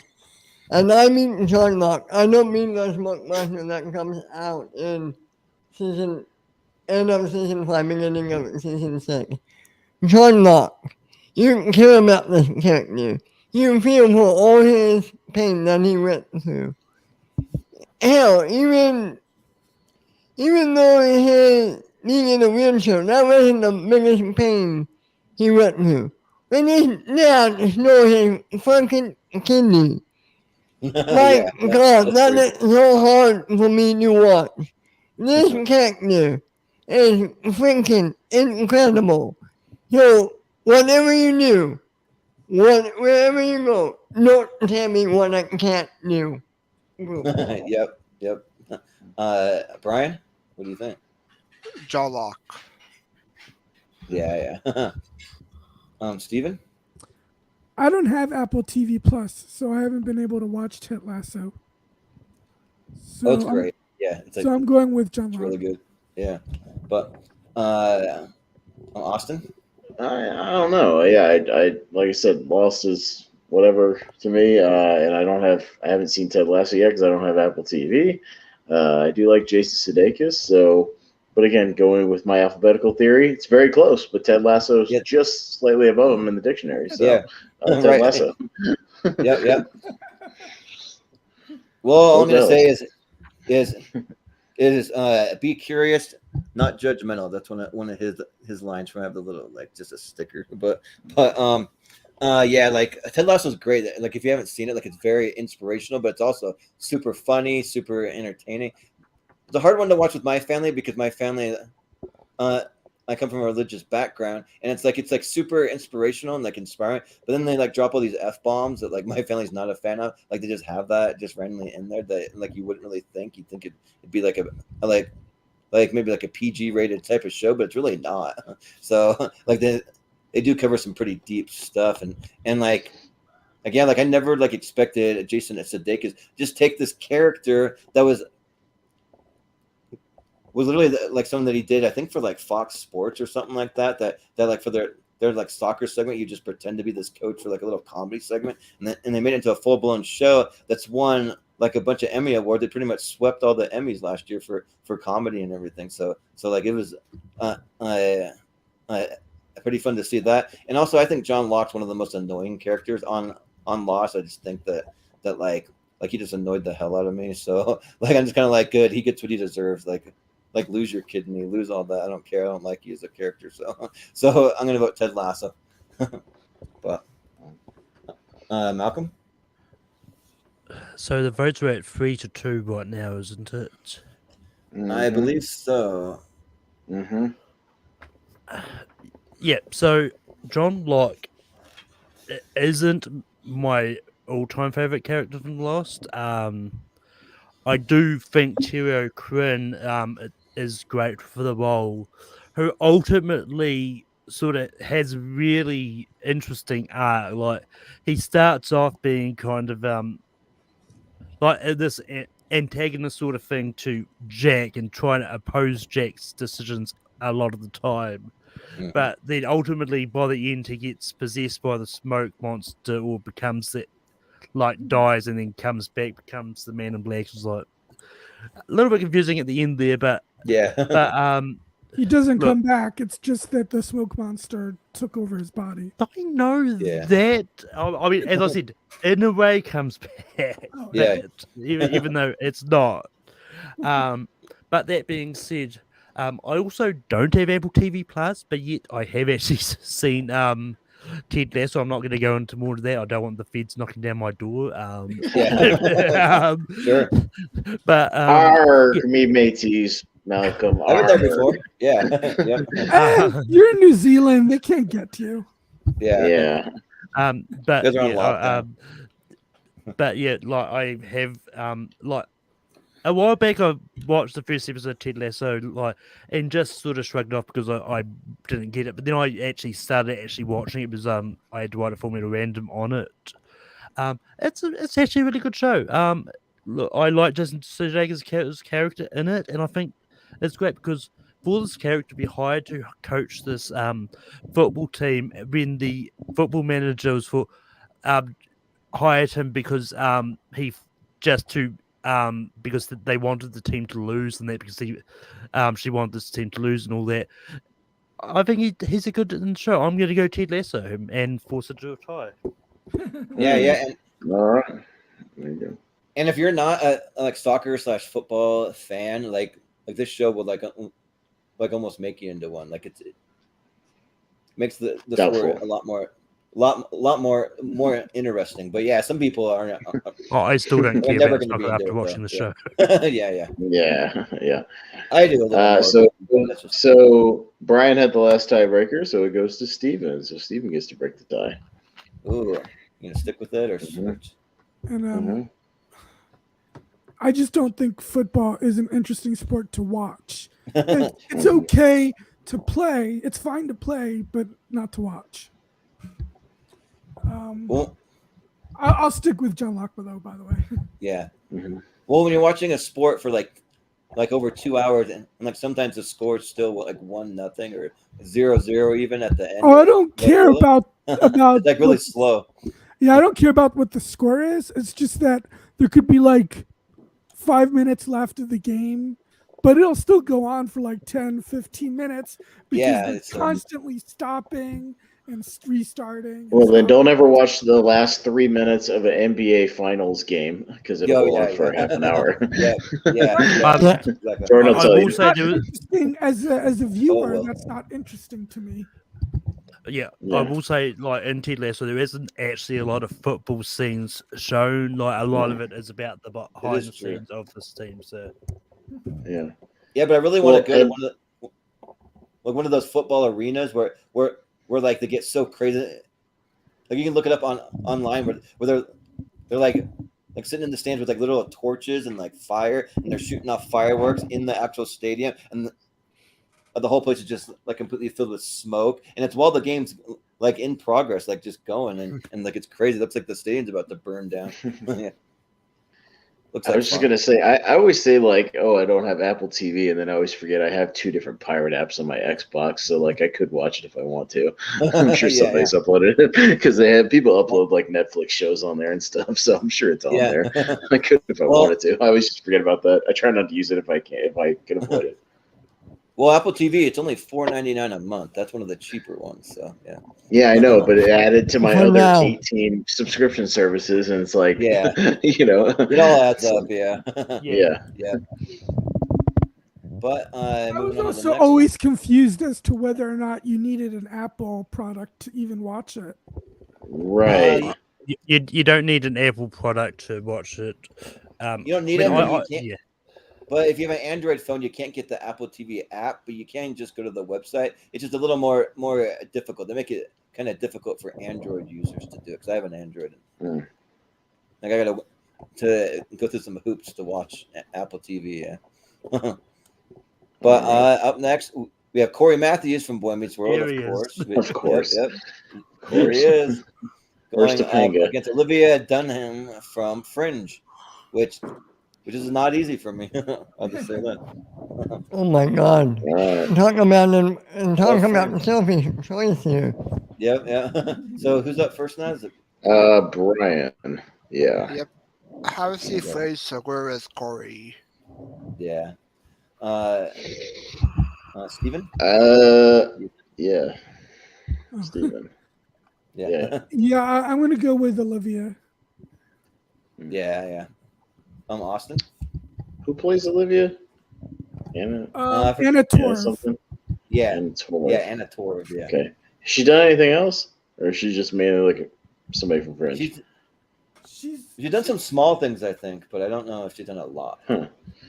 All right. Yeah. I know that she's been in at least one or two other things. I just don't remember what they are.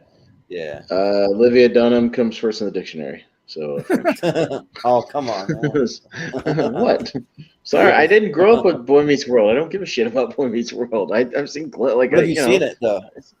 Yeah, I've seen it, but I saw like one episode of Fringe, so it counts. Yeah. All right. Sure. Yeah. But yeah, like this is actually tougher than you would think for me because even though Boy Meets World, like he is the boy that meets the world, but I mean, like Olivia Dunham, like she's a fantastic character. She was probably one that just barely missed my top 32 because like she does an incredible job. She's even one that for me personally, I like her better than Dana Scully. Like I think for this show because like Fringe was the show like from the first episode that I saw, like I was hooked, and like I've rewatched this series probably 3 or 4 times. Like I love Fringe. Like it's like really good. So if you want kind of like a different take on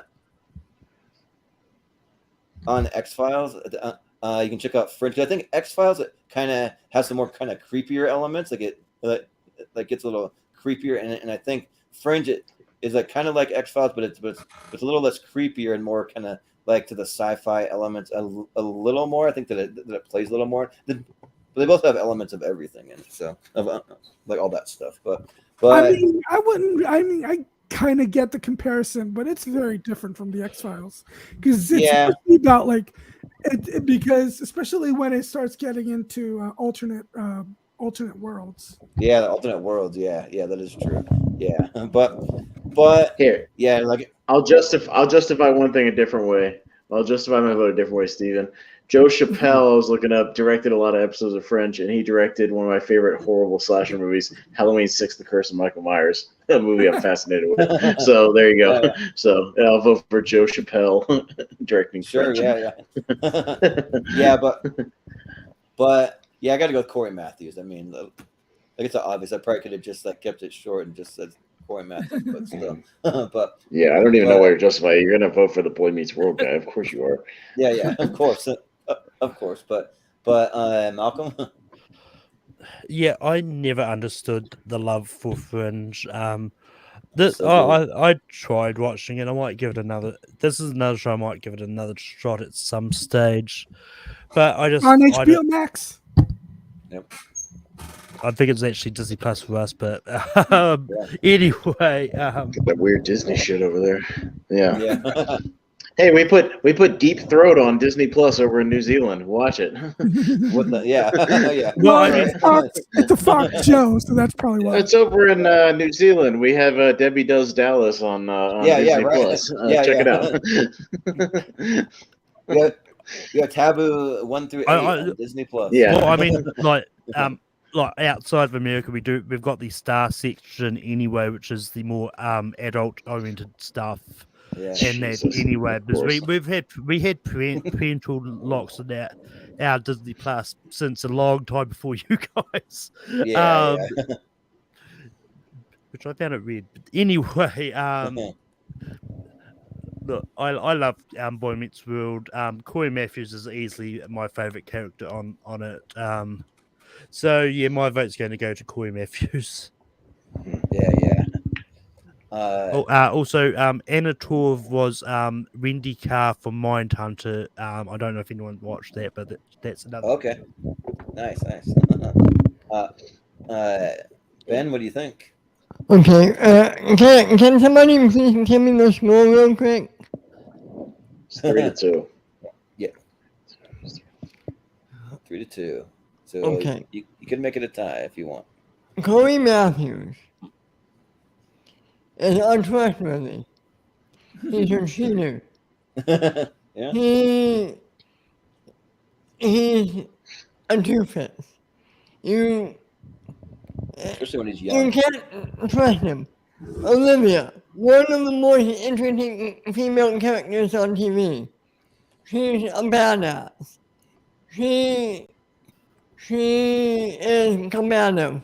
I have to go with Olivia. She's an incredible character.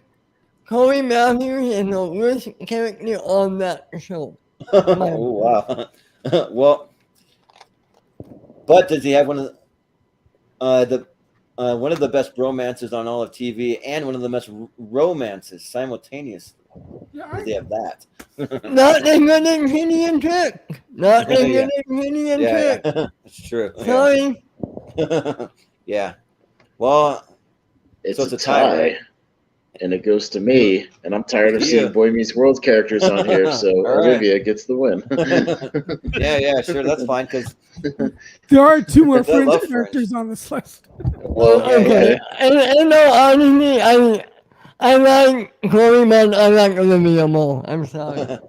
When it comes to Fringe, I have this habit of like every time that I find someone who hasn't seen Fringe, I just buy it for them as a gift. I did that to like all my family members. I'm like, here, you got to watch this. And like some people are like excited to get it, and other people are kind of like, okay, sure. Well, you're giving them. Well, I don't like being given homework, Jordan. That's right. That's wrong. Yeah. Well, give it to my brother and his wife for Christmas one year. I think they just put it in a corner of there, and they've never even touched it. So yeah. I will say, if you buy it from me, it's not going to work in my fingers. I don't have a multi-region. Oh yeah. True. Yeah. Well, up next we have another Lost character, James Ford, aka Sawyer. You guys need to watch more shows. Yeah. Oh, actually, Sawyer is like what we like, but we have Dwayne Pride from NCIS New Orleans, played by Scott Bakula. So that's a new one here. So yeah. But who's up first? It's Stephen. All right, Stephen. So Sawyer was my pick. I'll just say that is my number 32 pick that just made the cut, but I was happy I could include another Lost character though. Yeah. I do love Sawyer, especially that's another character on Lost that has a great arc throughout the series, because when the show starts, he's very selfish, he's very for himself, and then as the series evolves, he becomes really almost as much of a leader as Jack, and cares about everyone. But I just think sizes. Yeah. I just think Scott Bakula in NCIS New Orleans is just, I just think he's really cool. And I've actually really gotten, I didn't watch the show when it aired, but I watched a lot of reruns as it aired on TNT, but mostly on this channel called Pop.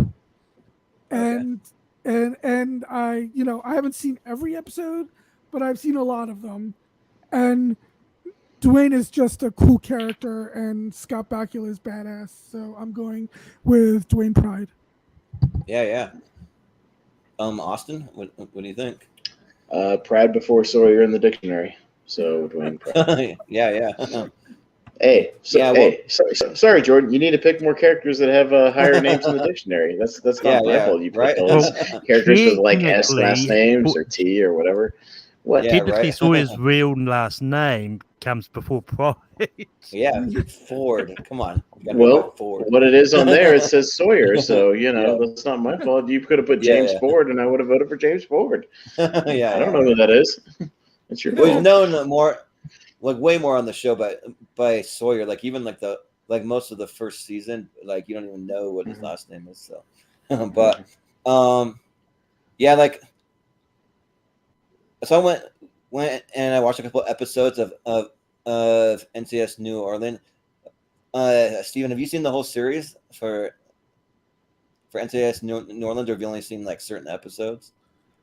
I don't think I've seen the last season.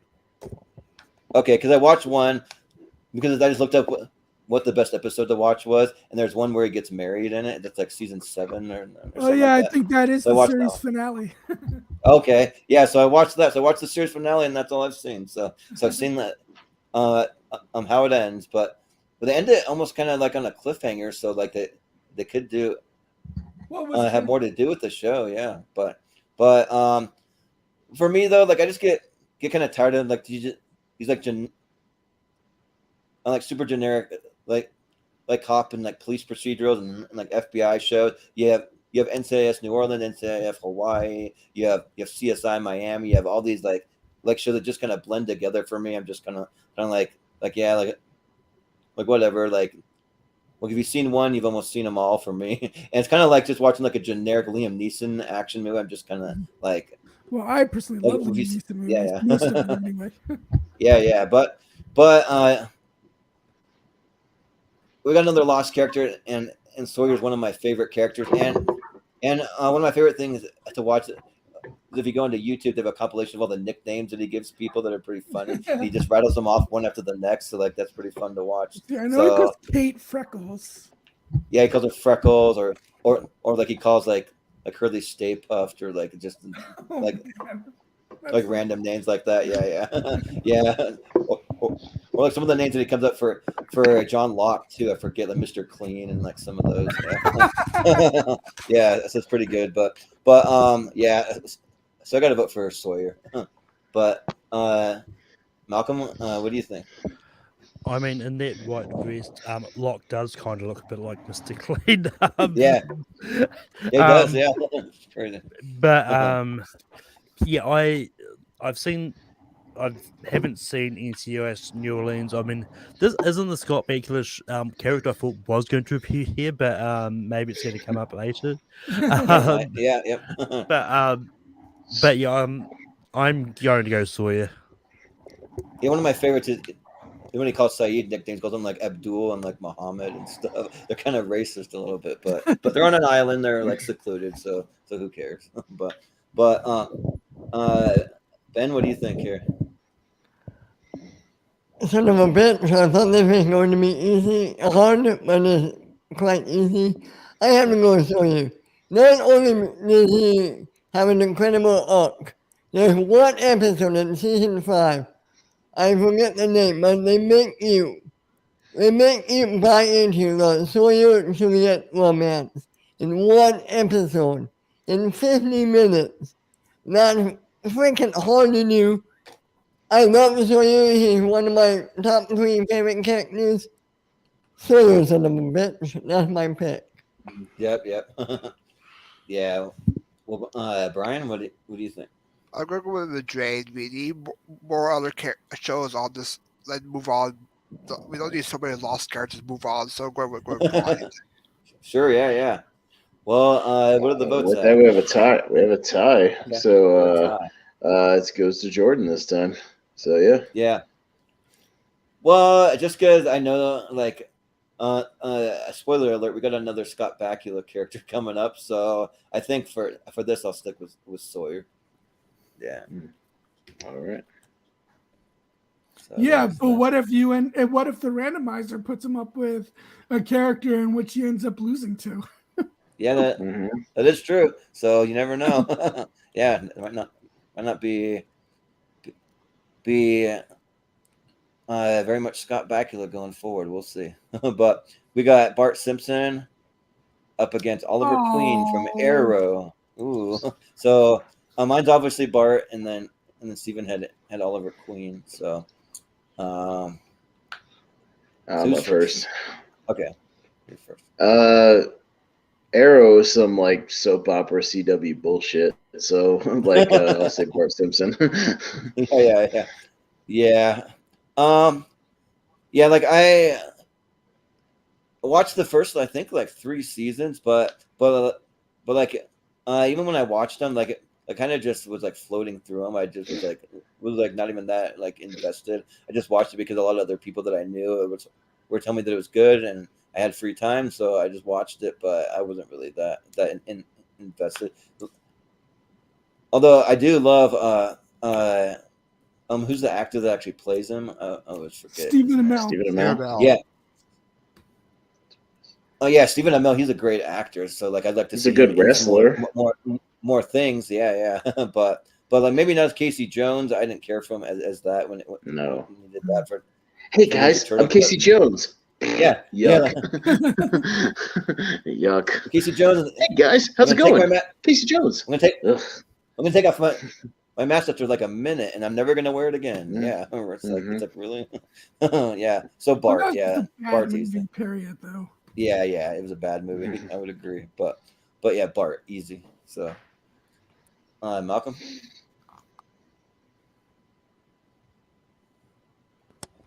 Mike, there you go.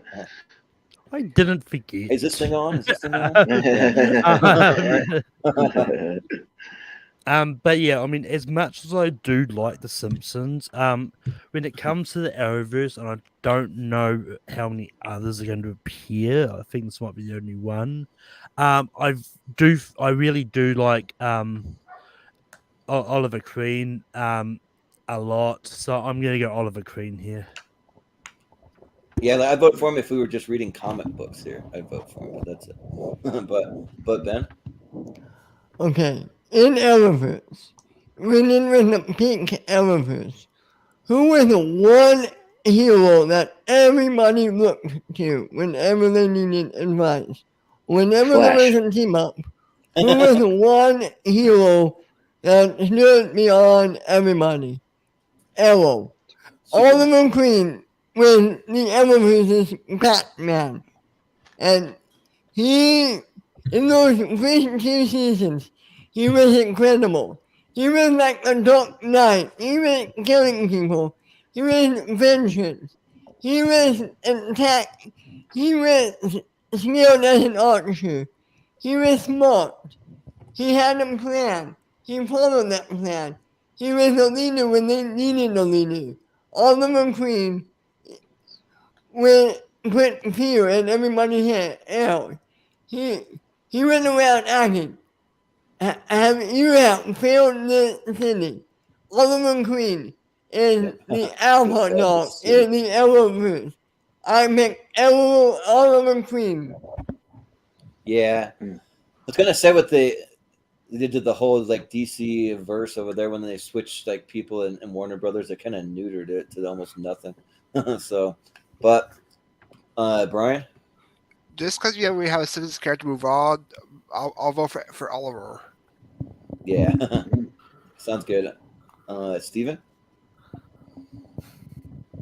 Yeah, I love The Simpsons, but I even though the last few seasons of Arrow were not that great, Oliver Queen is still, even when the show is bad, I still enjoyed watching the show because of the cast, and Stephen Amell is the anchor of that show.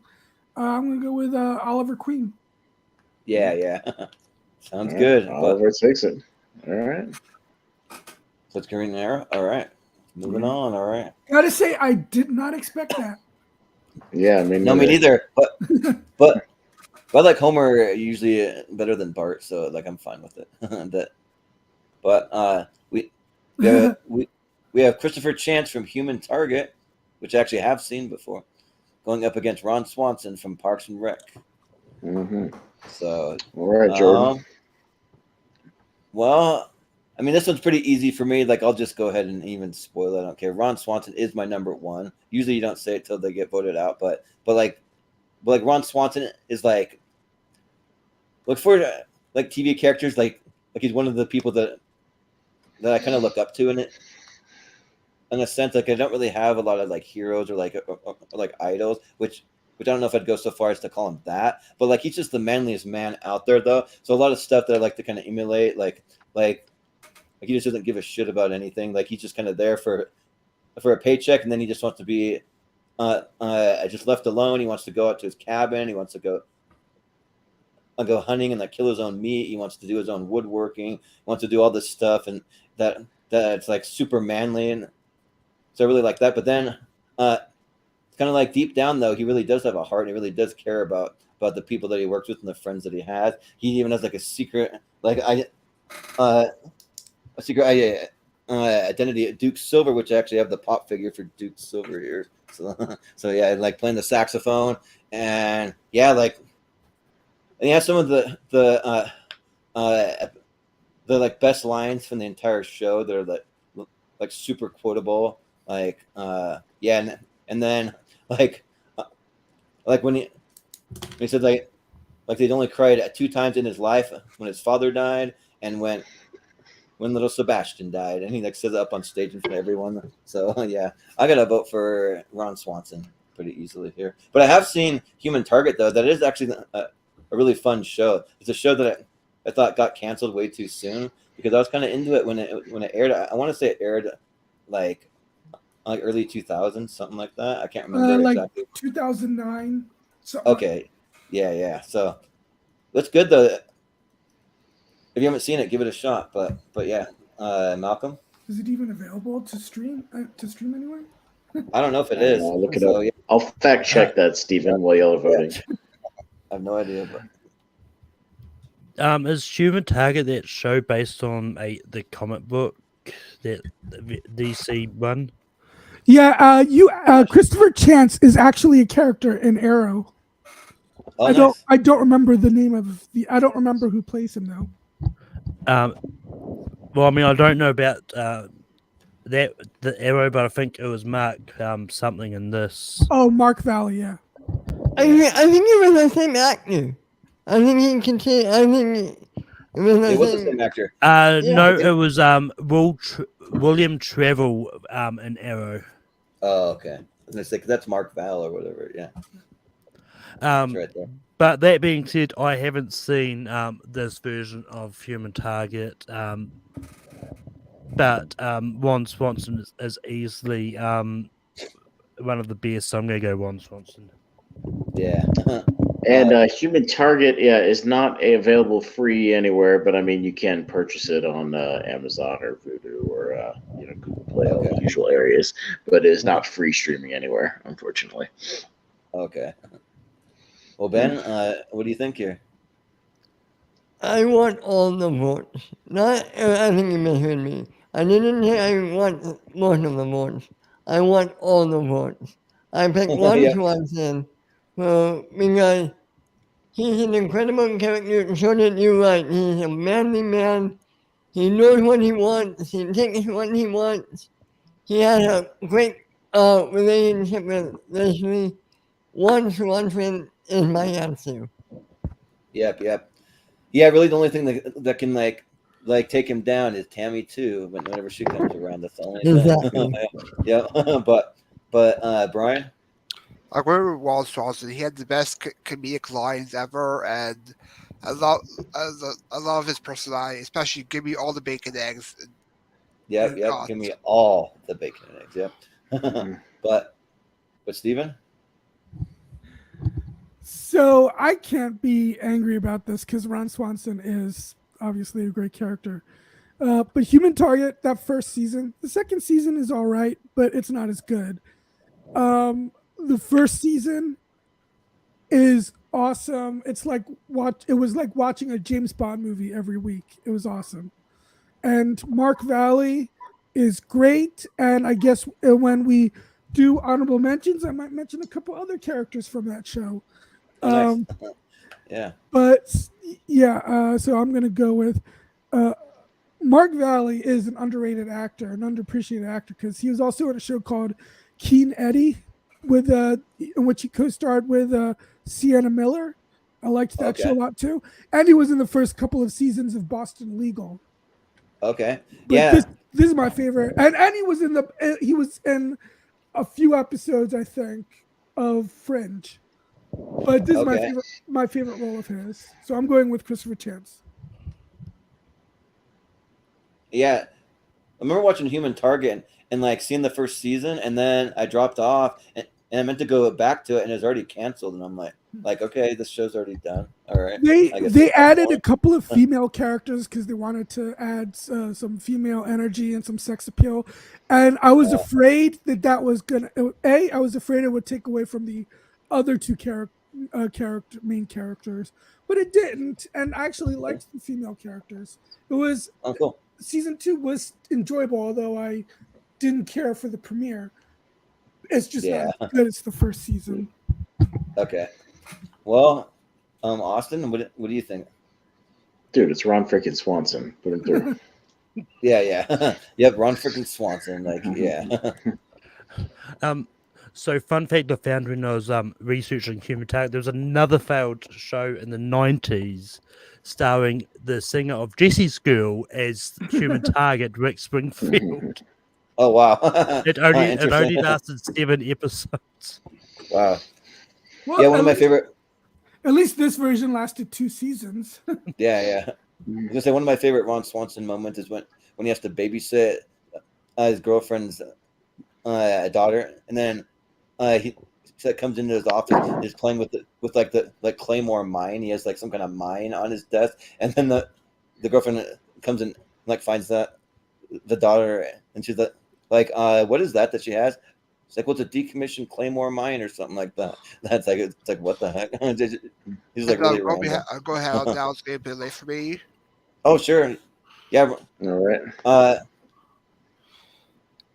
Well, thanks for joining us, Brian. Do you have anything you want to plug real quick before you head out? Plugs. Mostly on JPO's network, be Richie. Sometimes on Rankum. Mostly on the Flying Con network doing Pixar trivia, and sometimes on here. Mm-hmm. Cool. Well, it's good to have you. See you. All right. Well, no more ties tonight. So, but well, at least not yet. Unless somebody else has a trip. yeah, right. But so I included Grogu. I wanted to pick one character from the Star Wars series. That's my favorite character. So we have a Grogu / Baby Yoda in there. But going up against Tom Kirkman from Designated Survivor. More Kiefer. Yeah. More Kiefer, but from a different series. But I will say, Grogu, he's an original character, not a character that started from any kind of movie. Original. So. Well, yeah, I know that, Jordan. I'm well aware of that. I didn't want anyone to like make any of those kind of arguments. Like he's from an existing property outside or whatever. I didn't say that. I said he was from existing movies. When I said Loki, Grogu was not in any Star Wars movies. He's a original character on a TV show. Yeah, but who's first now? Malcolm. Okay. So what do you think? Yeah, this is easy for me. I've never seen Designated Survivor, so I don't know anything about that show. Grogu is probably my favorite character in The Mandalorian. And yeah, it's easily where I'm going on this, Grogu. Yeah. Well, maybe Stephen, when we get to you can explain Designated Survivor a little better. But I know that it's like Kiefer Sutherland has to become a president after the actual president gets assassinated, and so he's kind of like thrust into that role, and he doesn't have a lot of experience, kind of thing. So it's kind of like that. Well, it's not just him; it's like everybody in the line going down to him. He's like 10th in line or something. Oh, he's like the agriculture guy or something in the line of there's some kind of bombing where like a bunch of people in the government die. Yeah. But Ben, what do you think? Okay, Tom Kirkman is a Diet Coke version of Jack Bauer. Yeah. I'm sorry, it's true. Maybe Grogu? Come on. Everybody, not that many people tuned into the first episode of Mandalorian. But once that reveal happened, the whole world shifted. Maybe Grogu was a pop star. Everybody wanted to maybe Grogu. Grogu is my answer. Yeah. Mm-hmm. Yeah, I was gonna say I don't have any Grogu stuff here in the room I'm at, but in other rooms in my house I do, but I'm not gonna go get it. So, Stephen. So I started watching The Mandalorian, but I didn't even finish the first episode, let alone I think Grogu doesn't even appear until the end of the first season, right? No, the first episode. Oh yes? Yeah. Oh, yeah, see, I The didn't end even of the finish first the first episode. episode. Okay. Yeah. I think Designated Survivor is an underrated show. I think I don't really see any connection with Jack Bauer other than obviously Kiefer Sutherland playing him. Yeah. And I think Sutherland's great as Tom Kirkman. That whole cast though, by the way, is great. But I only had room in my list for one character from the show, so I chose Kirkman. Yeah.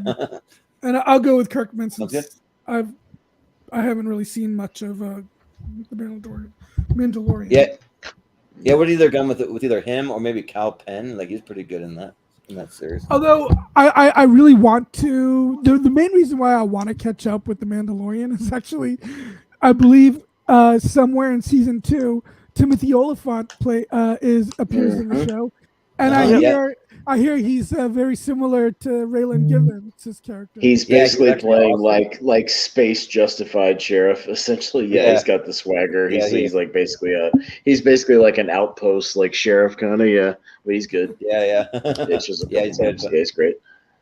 Yeah. Well, Austin, what do you think? It's Grogu, man. Like I'm familiar with Designated Survivor, but I've never actually watched it. So yeah, pretty easy for me. Yeah. Well, I saw the first season of Designated Survivor, so and there's actually pretty good because my ex-wife was like a big Kiefer Sutherland fan.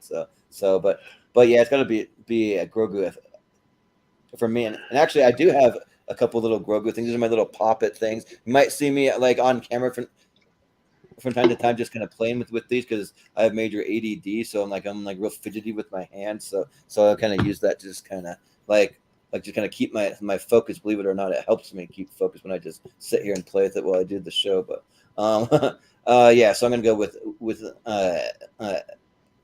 Grogu pretty easily. It's like every moment that damn little like whatever alien race that he is, whatever it is on screen, it's like I'm just smiling from ear to ear. I mean, he even made Werner Herzog cry because Werner Herzog, he was in like the first couple episodes of The Mandalorian, and like he did an interview where like he said that like how good that it made the little animatronic got a character, like it just brought him to tears, I guess. So like he seems like a pretty serious guy that doesn't like you wouldn't think would be moved to tears like that. But yeah, so I'm gonna say Grogu.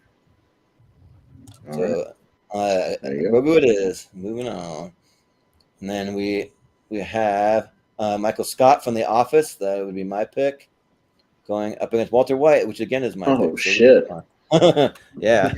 Son of a bitch. Yeah. Okay. Yeah. Not easy. Yeah. Yeah. Yeah.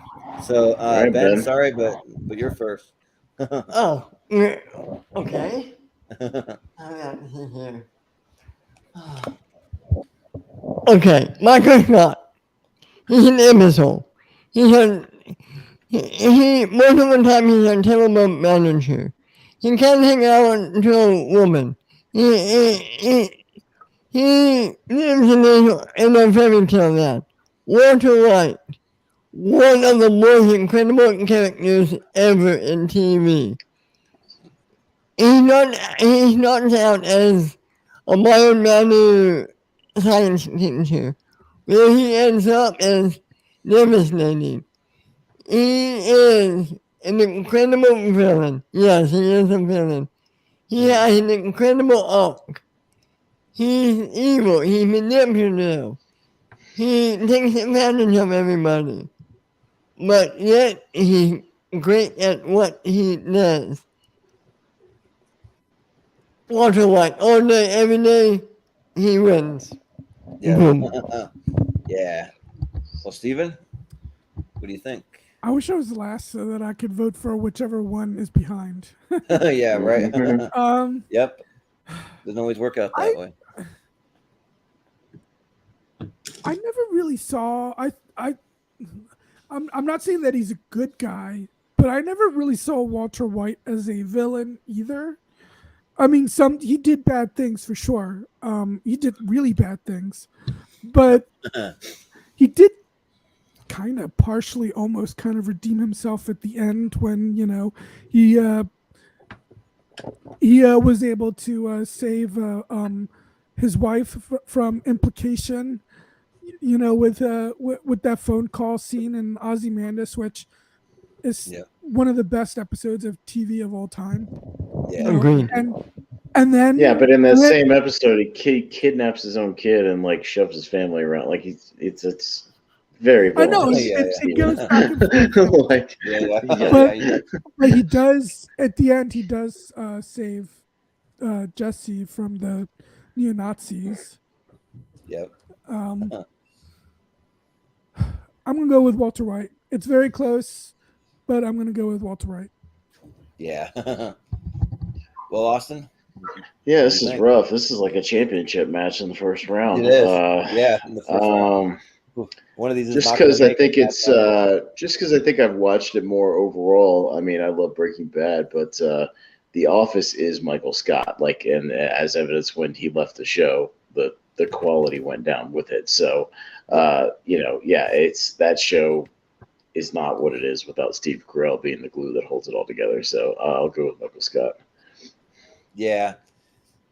There's maybe only like 2 or 3, maybe 4 characters on this list that I would pick over Michael Scott, because like he makes the entire series of the Office. After he left, I just didn't care about the series. But I kept watching it just because like I was already invested into like so many seasons and I kept watching it hoping that it was going to get better, but it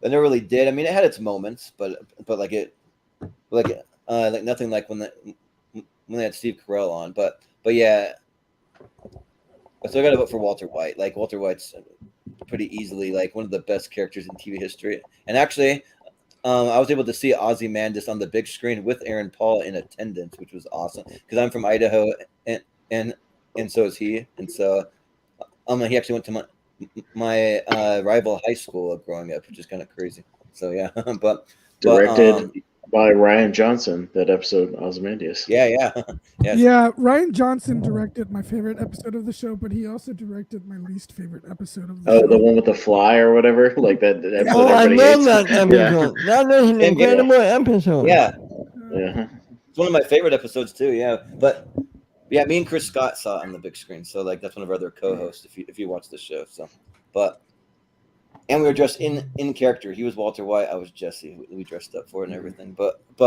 yeah, Walter White's moving on. No, Malcolm. Oh yeah, sorry, Malcolm. Well, I mean, I think he's going to move on anyway. I was really hoping it was going to be a tie, so I'll be the one that decides. But there's no more ties for right now. Well, I was meaning a 2-2 before it got to me. Sure.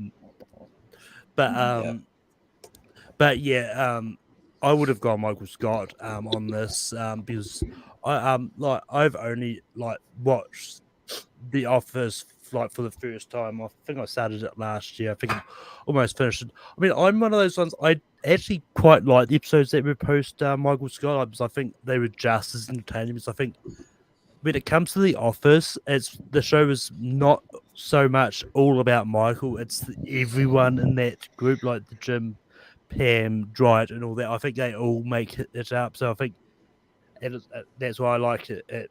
The show episodes post Michael as well. But yeah, I would have gone Michael Scott because, as I said earlier, I've not seen Breaking Bad. I've seen clips of Walter White. It's not enough to entice me to watch the show just yet. So yeah. Okay. Yeah.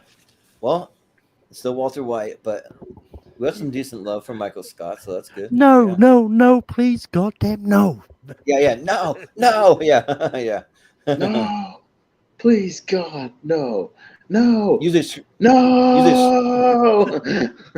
Usually screaming about Toby because they can't stand Toby or something. Yeah. It's the fun police. Yeah.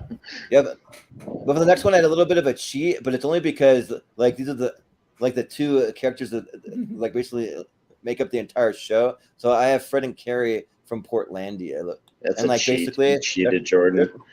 There's not very many other characters Cheater. on that show. It's two characters. Like, You cheated at all. So yeah, but my next pick is Beavis and Butthead. Yeah. You know. This is the show, by the way, that though. this is the show, by the way, that I wouldn't be surprised if nobody here saw. Was Thomas Neal from Vale from Nowhere Man? And actually, I went and watched. I meant to watch one episode of it, and ended up watching 4 episodes because it's so good. Like, this is a series I might want to go back and watch the whole thing. It was actually really good. So, I mean, it only lasted 1 season, unfortunately. Oh dang! Hey, maybe Bibiani and them reviewed it on their canceled too soon thing because they do the 1 season shows. Yeah, but it was played by Bruce Greenwood. If you can't tell who it is, that's Bruce Greenwood. So, but, right. Well, Steven, you can tell us about it because you're up first.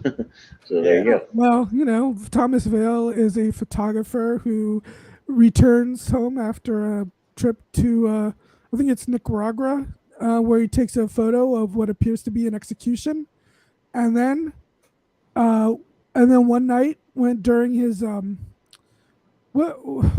I forget what is it, gallery, or he has a gallery, and like an art show, and you know, nobody knows who he is. His life has basically been erased, and I believe most of the pilot actually takes place in a mental ward that he winds up in. But at the end of the pilot, he escapes from it, and just it's one of my favorite shows. Even though the show kind of leaves you hanging at the end, but it's still cool and still worth watching. Also, when I heard interviews from the executive producers and showrunners and writers of the show, I don't think they knew where they were going to go after the ending of the first season. It almost sounded like, well, maybe it was a good idea that it was canceled, because it doesn't sound like they had good ideas for where to take the show.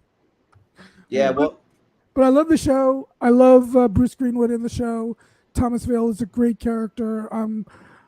I doubt anyone although apparently I guess Jordan's seen it, but I doubt anyone else has seen it. So I'm gonna go with Thomas Vale. Well, it was back in the 90s when.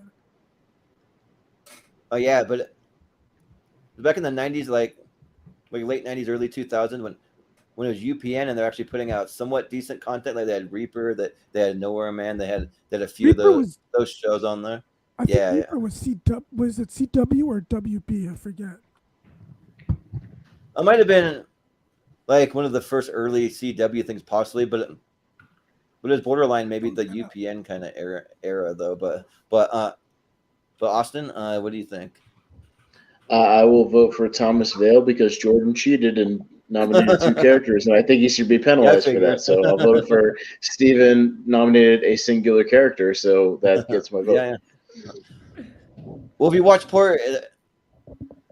I've seen Portlandia. You nominated 2 characters. There are 2 characters. They're separate characters. Are in every single scene together. Like so are Beavis and Butthead.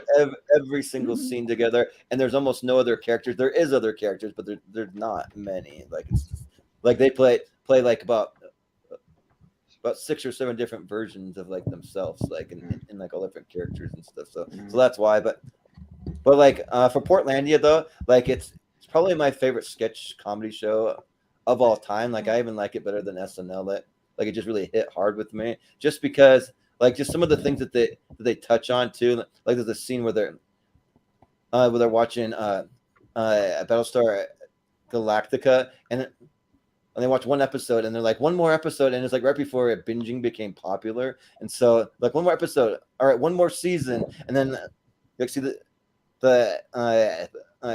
progression where they're watching more and more and more to like they like calling sick to work, and then weeks go by where they don't go into work and they don't pay their power bill because they're just like sitting on the couch. They forget to eat, they forget to use the bathroom, all this stuff. They end up losing their jobs, all of that stuff, because they want to just keep on binge watching. And then by the end of it, they like try to track down the actual creators of the show because they run out of episodes. So they're like, no, and they're freaking out. So they go and try and track him down. So it's pretty funny stuff. But yeah, there's a lot of pretty cool creative sketches. And one of the things that made me a huge fan of Fred Armisen and then Carrie too. Like she's great. I never heard of her before this show, but she's great in it. And they really feature Portland or the city of Portland in a pretty cool way.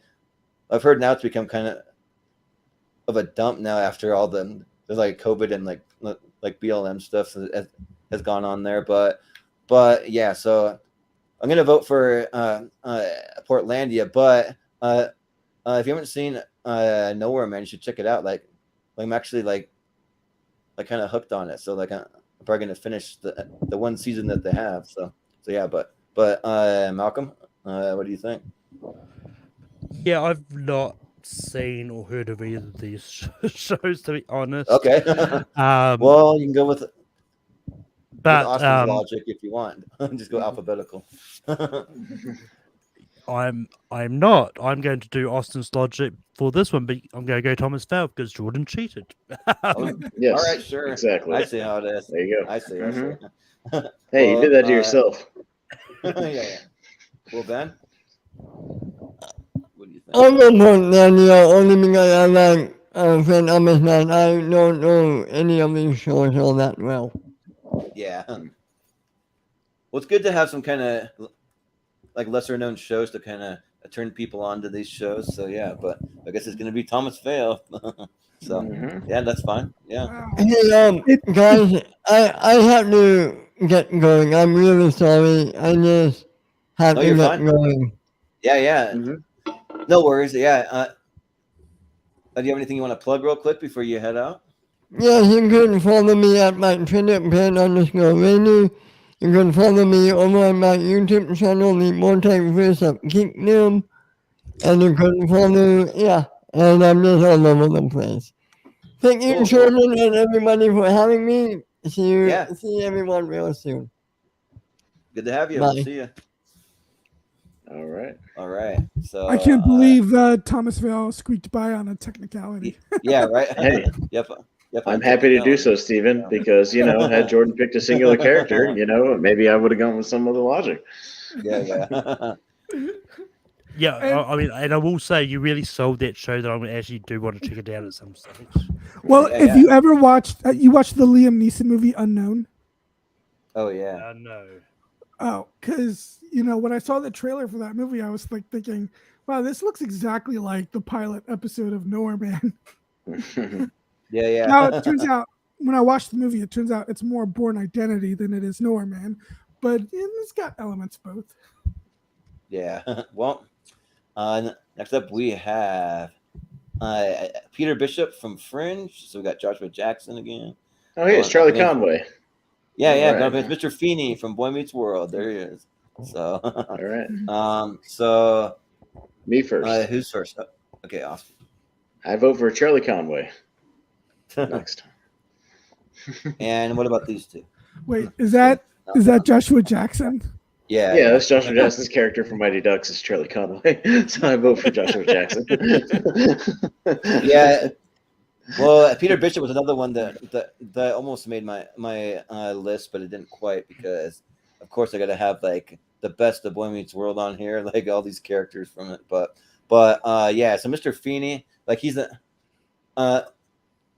like one of the best kind of like wise kind of neighborly like mentor like probably one of the best mentor characters from any TV show. Like for me, I kind of put him up there with like a Yoda or like whatever like mentor character you can think of, like Mr. Miyagi, like those types of characters. But yeah, and if you don't cry on the very last scene from Boy Meets World that has Mr. Feeney in it, like you literally don't have a soul because it's like for me, like it gets me every time, even though I've seen it like about 10. Well, actually, way more than 10. I got to stop myself there. I've probably seen it more closer to 50 times. But yeah. So I'm gonna vote for Mr. Feeney. But it's closer than I would have thought, though. Like Peter Bishop is great. So, but Malcolm. Yeah, I'm still not a fan of of Fringe, and honestly, Peter Bishop's my least favorite character on it. Yeah. So my vote is easily going to go to Kit from Knight Rider, also known as Mr. Feeney. Yeah, right. Yep, Kit. That is true. Yep, yep. Why his voice sounded so familiar when I watched that show. Yeah. The same one. I'm spacing on his first name. Last name's Daniels. I can't remember what is his first name. I always forget it, but yeah. But Stephen, what do you think? I was saying, when I was watching that episode, the first episode of the show, I'm like, man, that guy has a really familiar sounding voice, and I couldn't remember who it was. Anyway, I only saw William Daniels is the actor's name. William Daniels, and he's still around, by the way. He's he's in his 90s. Yeah, 95. He's like 92. Like I saw him. He's 95 years old. Yeah, wow, he's still around. Still now hanging you there. What's the word I'm looking for? Jinxed him. Yeah.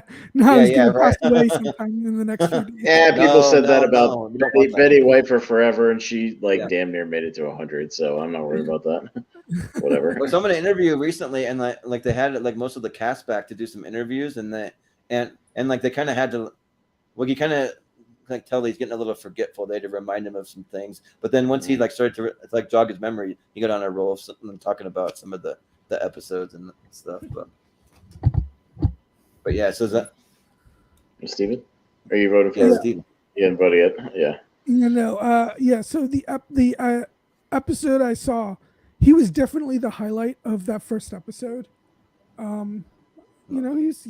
was funny on that show. Yeah. But I still got to go with Peter Bishop. Yeah.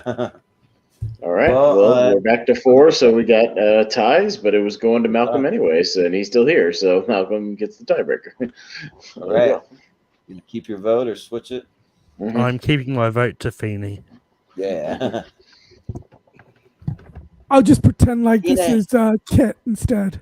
Yeah. Feeney, Feeney. You gotta say it. But up next we have Sam. Hey, there he is. Beckett from Quantum Leap, also by Scott Bakula, played by him, and going up against Walter Bishop from Fringe. Wow, these are both mine. Yeah. All right, Jordan.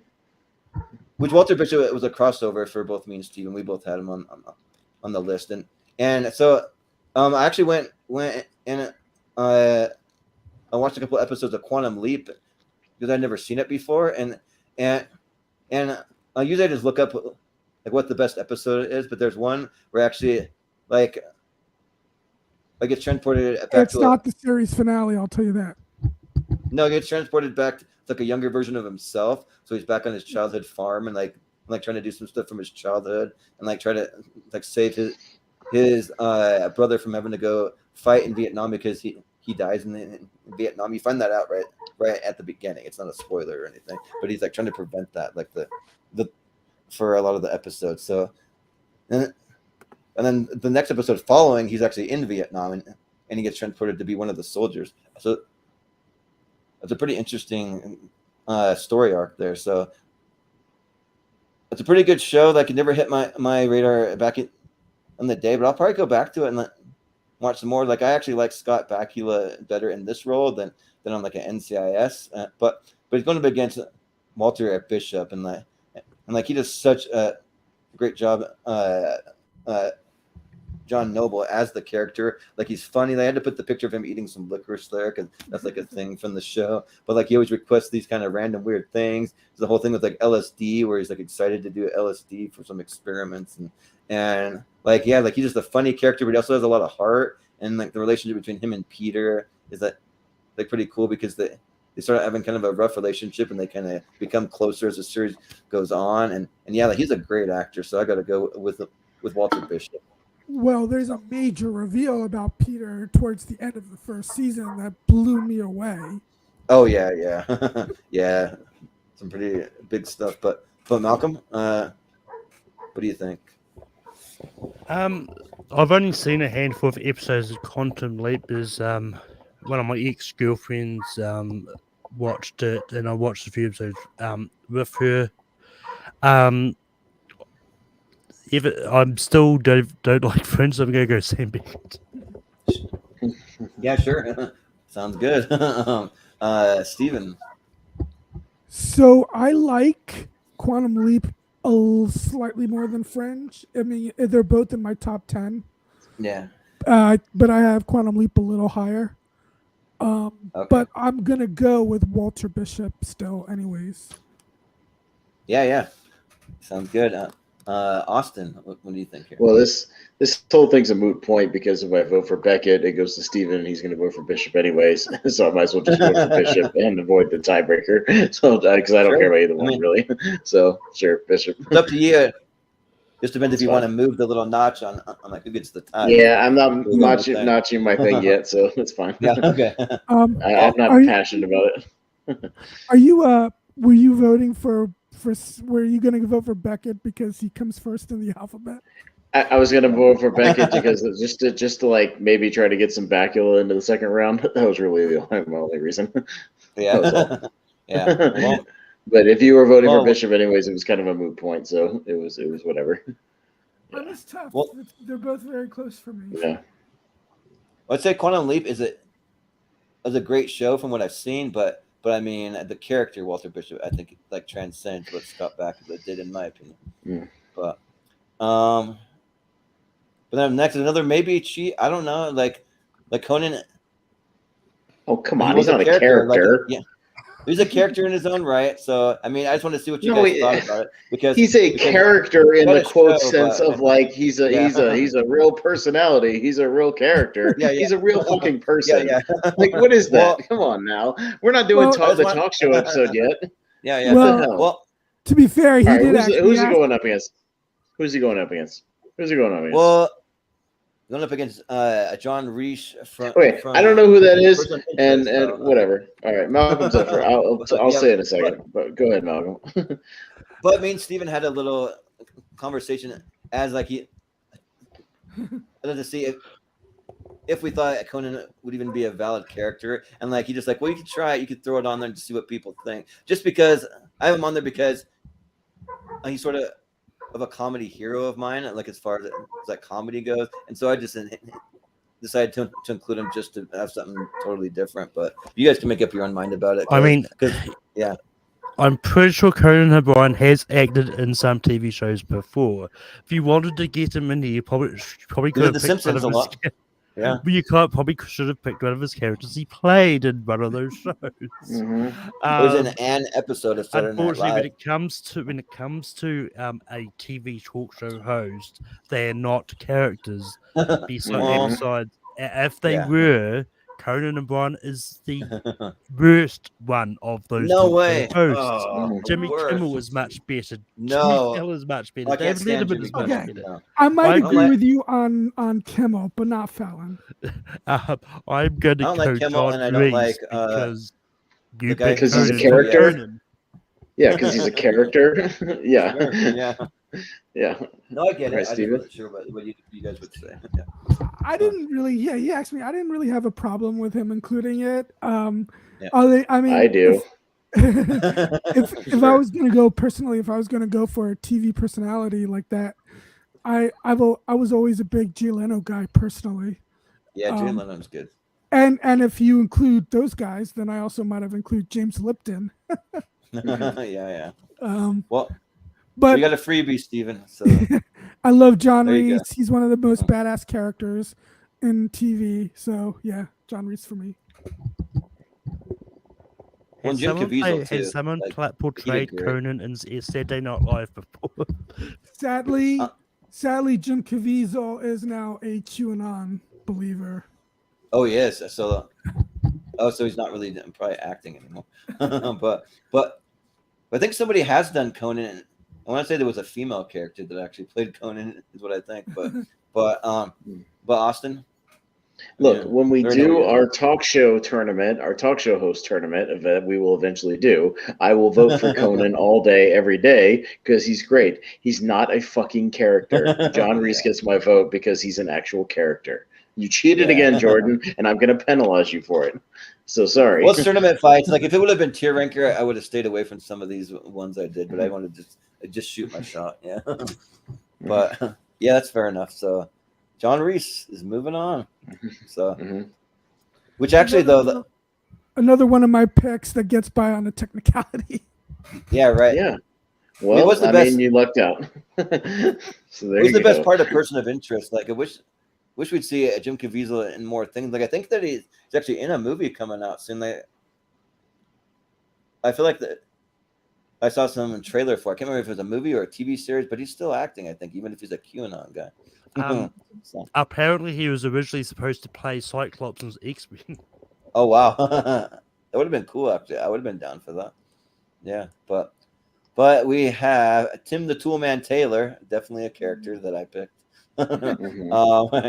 And then going up against Judy Gemstone, which is another character of mine. So they're both mine. So yes, these are both fictional characters. I can vote for one of them. But real quick, just to give a little context to Judy Gemstone, like if you haven't seen The Righteous Gemstone, which it sounds like a lot that most people haven't seen it, she's one of the hands down the funniest female on TV today.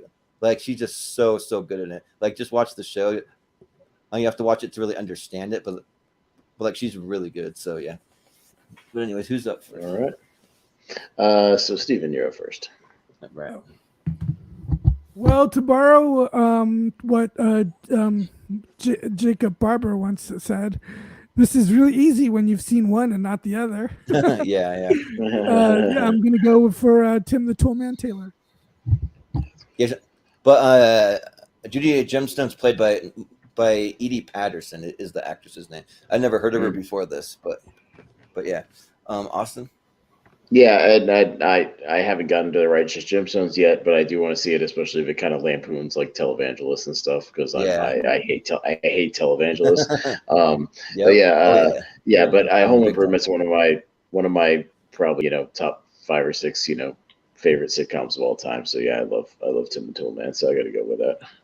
Yeah, yeah, and for as much as I wanted to just give some recognition to Edie Patterson and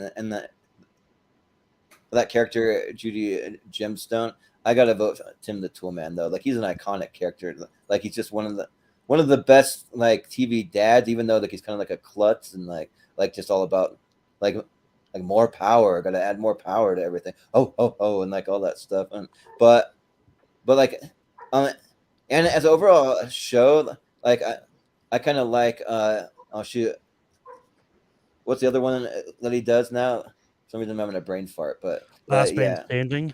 Yeah, Last Man Standing. So the overall show, I actually like Last Man Standing better, but as actual character though, I recognize Tim the Toolman kind of came first. We wouldn't really have that character from Last Man Standing probably without Tim the Toolman, and he's just a better character. So yeah.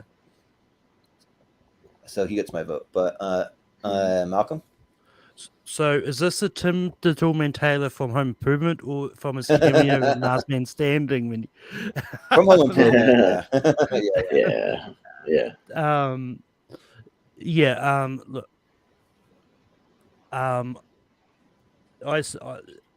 Judy Gemstone is tolerable in The Righteous Gemstones. I wouldn't go as far as saying she's the funniest woman on TV, though. I think there's people funnier than her. But this is easily going to go to Tim Taylor because I did enjoy Home Improvement growing up. But, I mean, there's other characters in there I probably would go more over Tim, but Tim's a good choice, so yeah. Yeah. All right. And you vote Stephen? Yeah, you vote. Okay. Yeah. So I just realized it's definitely a good thing Malcolm came on because then it would just be the 3 of us. Yeah, right. Well, I have one other pinch hitter that might join us. I'm kind of feeling like at this point he's not, but you never know. So, but we still have Jack Bristow from Alias going up against Charlie Pace from Lost. Yeah, can we watch some more Shows, for fuck's sakes. My favorite character from Lost. I know, but we've had like, if I counted the amount of shows we've actually touched on, it wouldn't even. I could count it on both my hands. Like, I'm pretty sure. I'm not trying to go for like how many different shows I can get on here. I'm just going about the characters. Like, honestly, hey, I will say this, Jordan. If we ever do one and you have like me do one, like I will include almost completely different shows other than maybe Parks and Rec or The Office. Like we would have a completely different lineup of people. So I'll say that.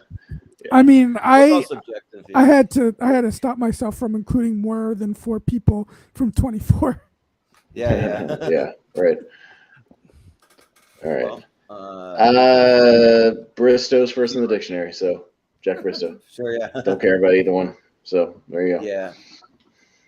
Well, Charlie Pace, like he's my favorite character, already mentioned, but like I just like his story arc. I like the kind of like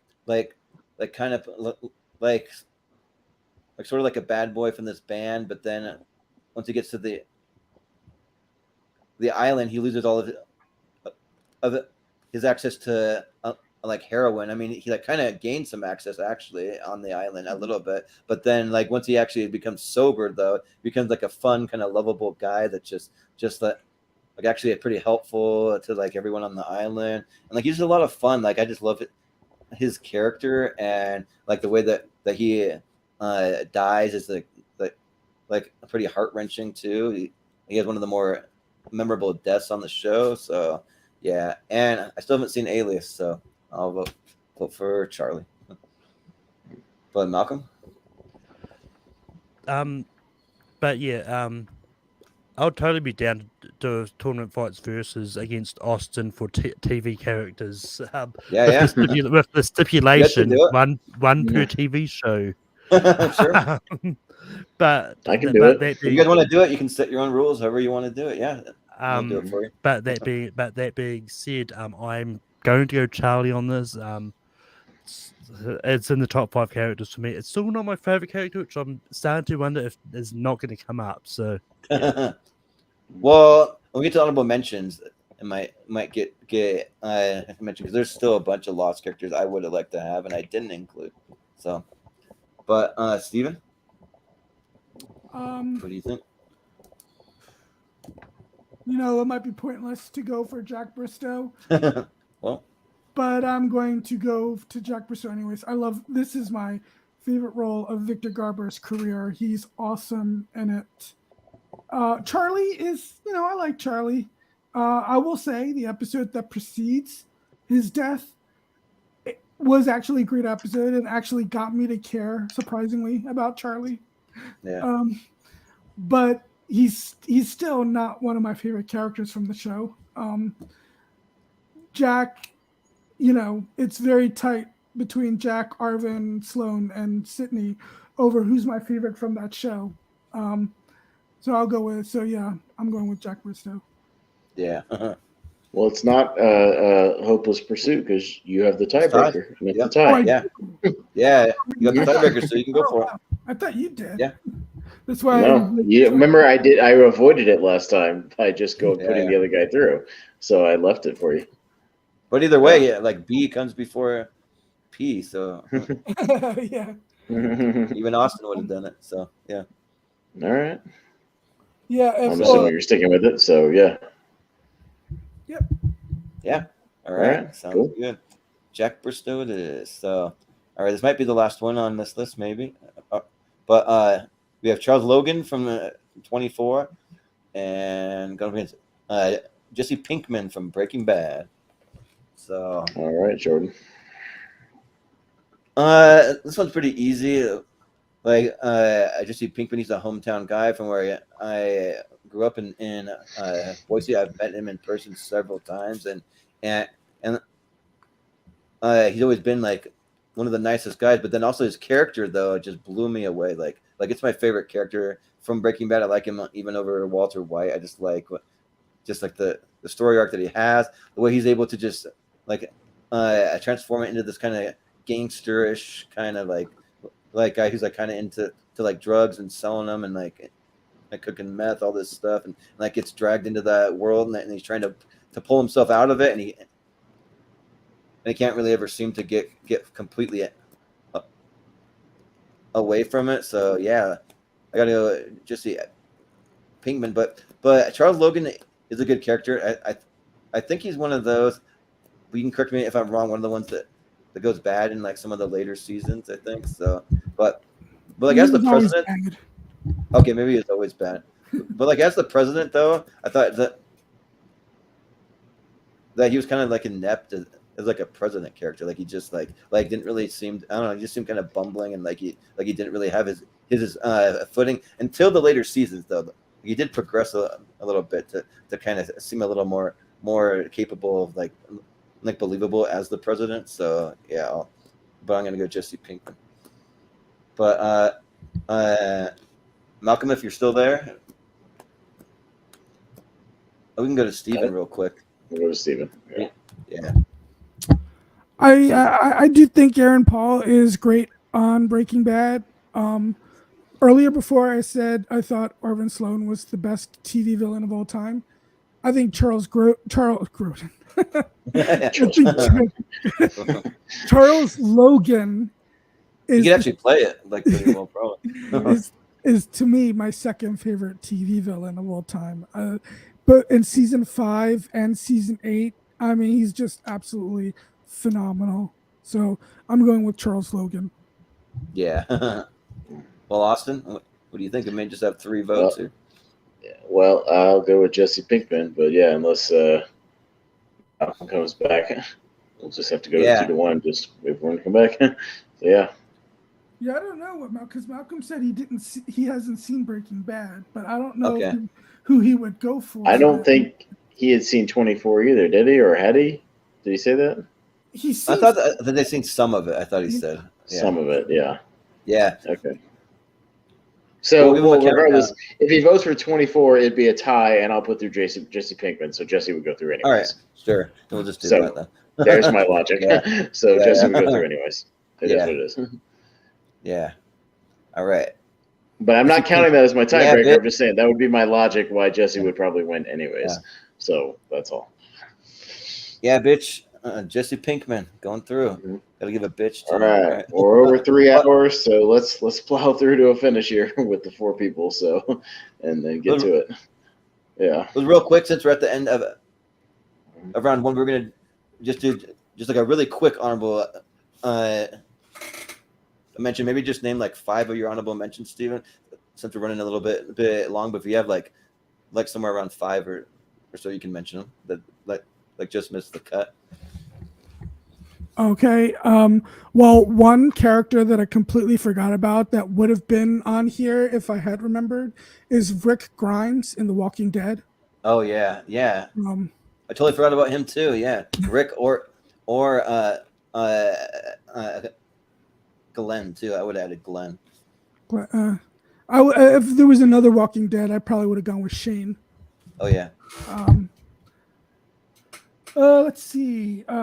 Nobody here has probably seen Boomtown, but I love Neil McDonough on that show, who played District Attorney David McNorris. That was originally on my list, but I had to take him out for some other people, as well as Al from Quantum Leap. Oh yeah, Al, like the little hologram guy that follows them around or whatever. And Lionel Fosco in Person of Interest. And finally, if I had gone with other sitcom characters, I think my favorite sitcom of all time is probably Frasier. So I would have gone with Frasier or Niles or Martin Crane. Nice. Yeah. Like Frasier was always one of those shows where like I really liked it and I watched all the episodes, but I always felt like, why do I like this? This it's like it doesn't really seem like a show I would like, but I kind of do. Also, William Shatner is great as Kirk, but if I actually picked one character that he played, I love Denny Crane. Oh, is that from like Boston Legal? Boston Legal. Yeah, Boston Legal. Yeah. Well, my honorable mentions, like it would have been at least 2 others from Lost. I would have had Jack also, but I also would have had Desmond too. That was another one that that I would have had. Juliet's Yeah. But then a few other honorable mention. I had Barney Stinson from How I Met Your Mother, just because I thought for like someone who's actually gay in real life to play such a womanizer like that, like he really transformed into that. So yeah. Then I would have had Ezra Bridger from Star Wars Rebels. I'm a big Star Wars Rebels fan, so I'm really hoping Ezra shows up in one of these Disney Plus series. Maybe we'll see. But then I would have had Commander Data from Star Trek Next Generation, and then just for a very personal pick, I don't think anyone would even give a chance to. But I would include Spencer Shea from iCarly because I'm an iCarly fan. So he just plays the older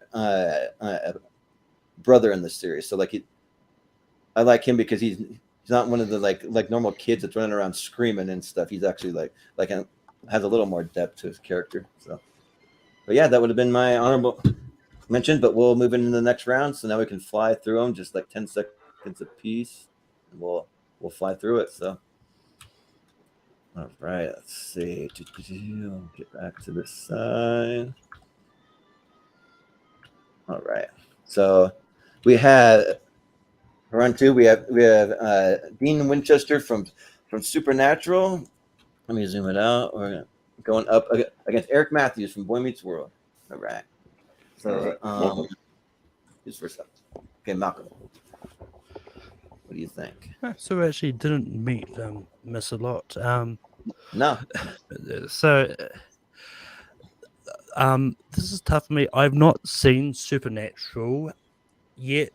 I mean, I think I've seen the first 2, 3, or 4 seasons, somewhere around there. So I've seen enough to know about Dean. I do really like Eric Matthews from Boy Meets World, but unfortunately, I am going to go Dean Winchester because I think he's a great character, and one of my friends is going to murder me if I don't put him through. Yeah. Sounds good. Stephen, what do you think? Dean. Yeah. Austin? Don't care, but Dean. Sure. Yeah. I'll give some love to Eric Matthews. Yeah. And as far as Dean Winchester goes, I never met the actual character, but I did sit in the Impala they had at a Comic-Con, so I got a picture inside of that. But yeah.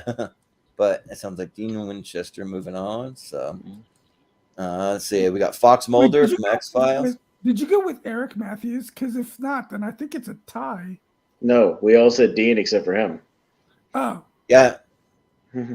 Yeah, I went with Eric Matthews. That was the only one. Yeah. Oh, okay. But yeah. I guess I thought Malcolm went with Eric Matthews. No, Malcolm said Dean. Yeah. Okay. Yeah, but with Fox Mulder going up against Johnny Lawrence. So, all right, Steven. The truth is out there, Fox Mulder. Yeah. Austin? Cobra Kai. Yeah, this one's tough for me. Like, I don't, especially for like 10 seconds or less, but I'll probably go with Johnny Lawrence. Yeah. Malcolm? Johnny Lawrence. Yeah. But Fox Mulder is awesome. Like it was really close for me. But you have Charlie Kelly from It's Always Sunny going up against Gus Fring from Breaking Bad. So Austin. Charlie. It's Always Sunny. Yeah. I think I gotta go with Gus for this one. So Malcolm. Charlie. Yeah. Oh.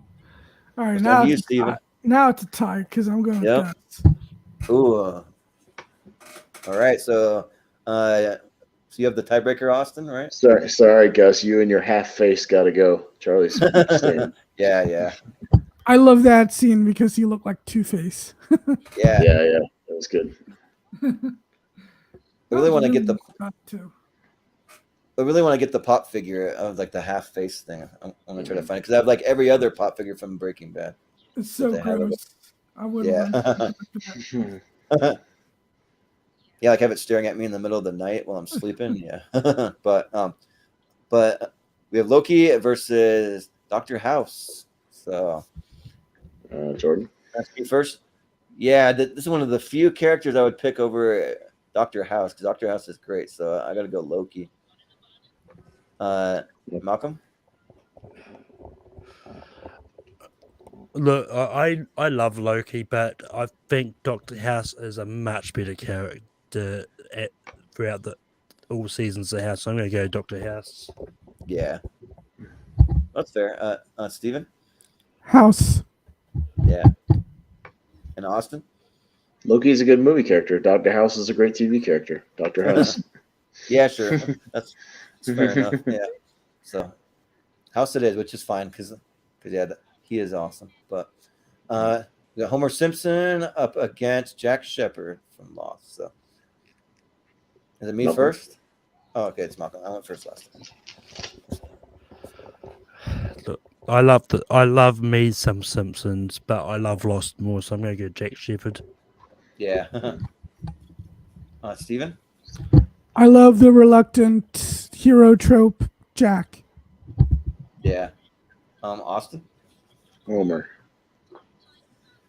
Oh man, do I put it to a tie? Because this one's kind of tough for me. Like I'm not really sure. So I'll just say just because we do have more Lost characters, so I'll say Homer.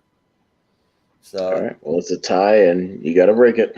So yeah, I got the tie. So I'm gonna go Homer. Yeah, because Homer's more iconic. He's been on TV longer. So yeah, okay. Homer it is. Yeah, but let's see. We got Sean Hunter up against Dana Scully. Steven? Yeah. Scully. See if we get some justice for Mulder. Yeah. Scully. Awesome. I'm gonna go Sean Hunter though. Malcolm. So I'm going to go Sean Hunter, and I believe I'll get the tie, and it's staying on Sean Hunter. Yeah. All right. Yeah. Let's go, Sean Hunter. The best character on that show. All right. Let's see. We got. But I also think Dana Scully is probably the hottest character we've talked about today, though. It could be. Other than Sidney Bristow? No. Yeah. Yeah. But we have Daniel LaRusso up against JD from Scrubs, not whatever it's Conan. Scrubs, yeah. So, who's first?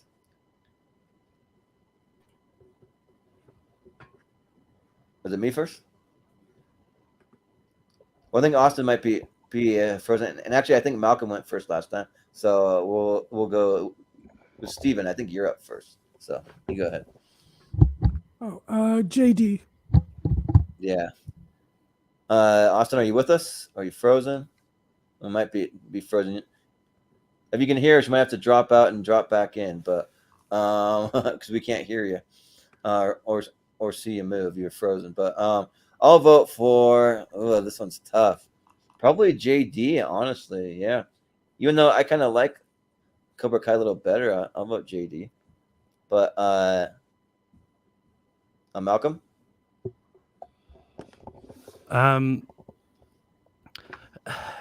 Yeah, I'm going to go JD. Yeah.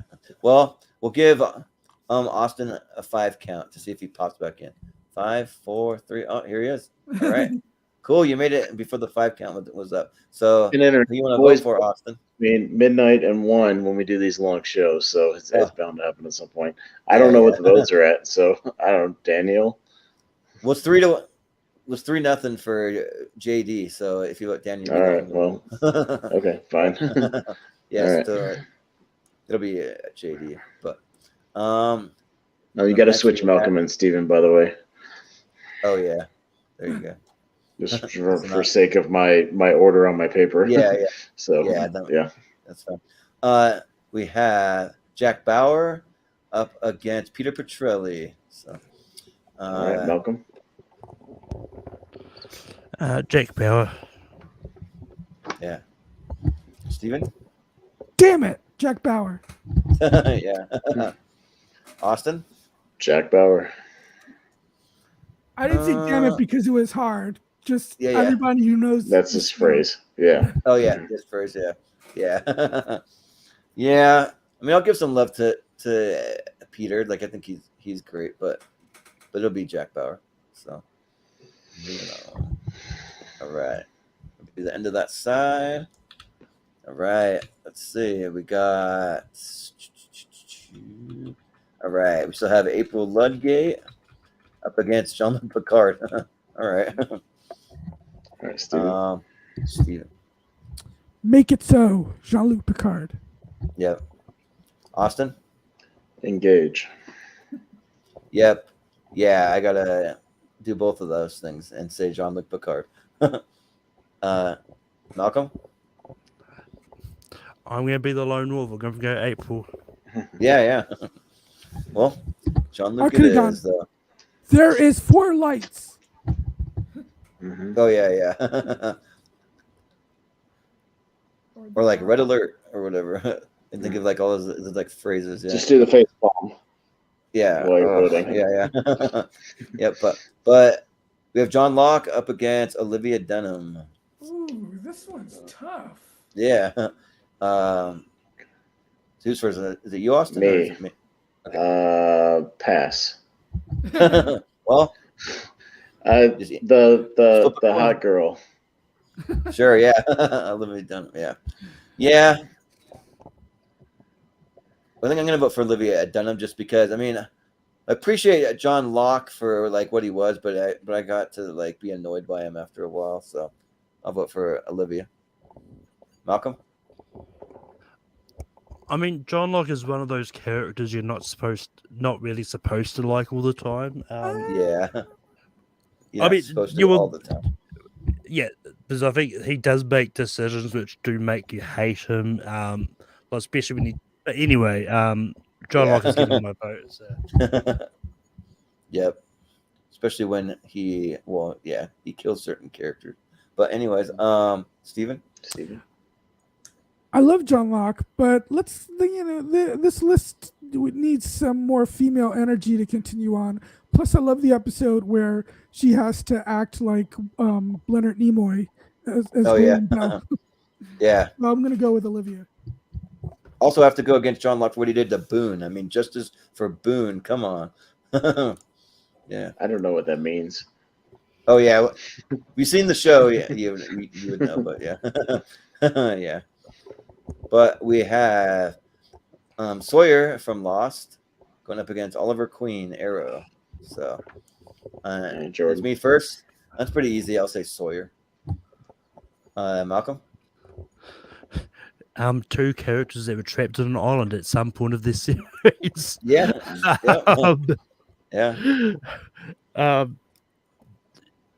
Look, I like Sawyer, and I think this is the last character that we have left. So I'm actually going to go Oliver Queen.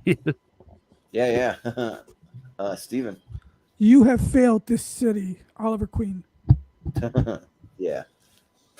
Austin. Whatever, Oliver. So is Oliver Queen then? Let's move on. Is that what it is? Yeah, whatever. All right. Yeah. Sure. I didn't think he would suddenly start voting for Lost. Yeah. Whatever. Yeah. We'll see what happens when you guys do a show. If we're just in there going, whatever, sure, yeah. Yeah. But we have Ron Swanson up against Grogu. Malcolm. Grogu's cute as all, but Juan's mustache is just exquisite. So I'm going to go Ron Swanson. Yep, exactly.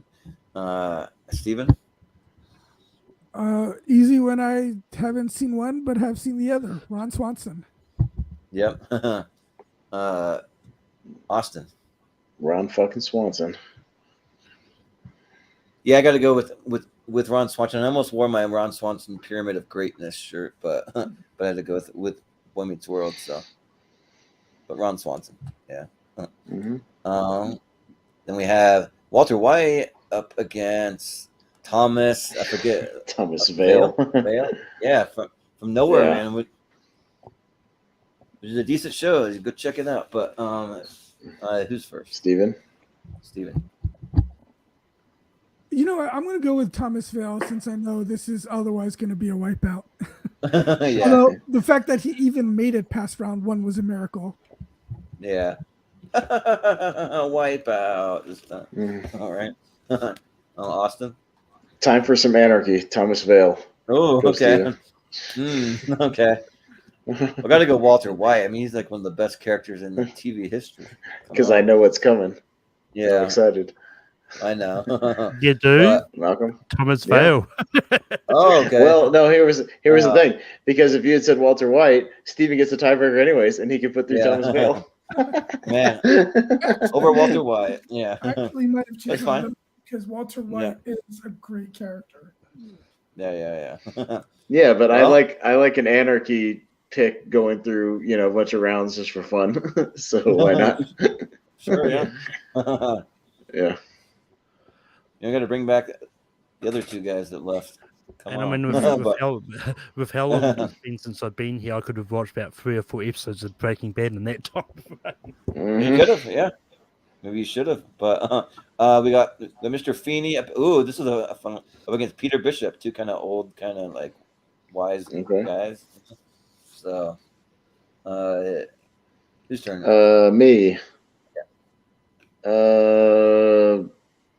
Feeney. Sure. Yeah. I don't know. Yeah, but I'll go with Feeney. Malcolm? Feeney. Yep. And I'll be the lone vote. And I'll be the lone vote for Walter Bishop. Yeah, that's all right. Show some love for him, but Mr. Feeney. We got John Reese from Person of Interest going up against Tim the Toolman Taylor. Okay. And it's me first, right? Mm-hmm. Yeah, I got to go with Tim. Malcolm? Yeah, got to go with Tim here. Yeah. Stephen? Part of me wants to go with Tim just because of what has become of Jim Caviezel. But Yeah. I got to go with the character I love more, John Reese. Yeah. Austin? Oh. You know what that is. Yeah. Come on. Yeah. Is that Santa Claus? Oh, no. Either one. Yeah. Both characters. characters. Yep. Also a Right. Tim Allen character. Yeah.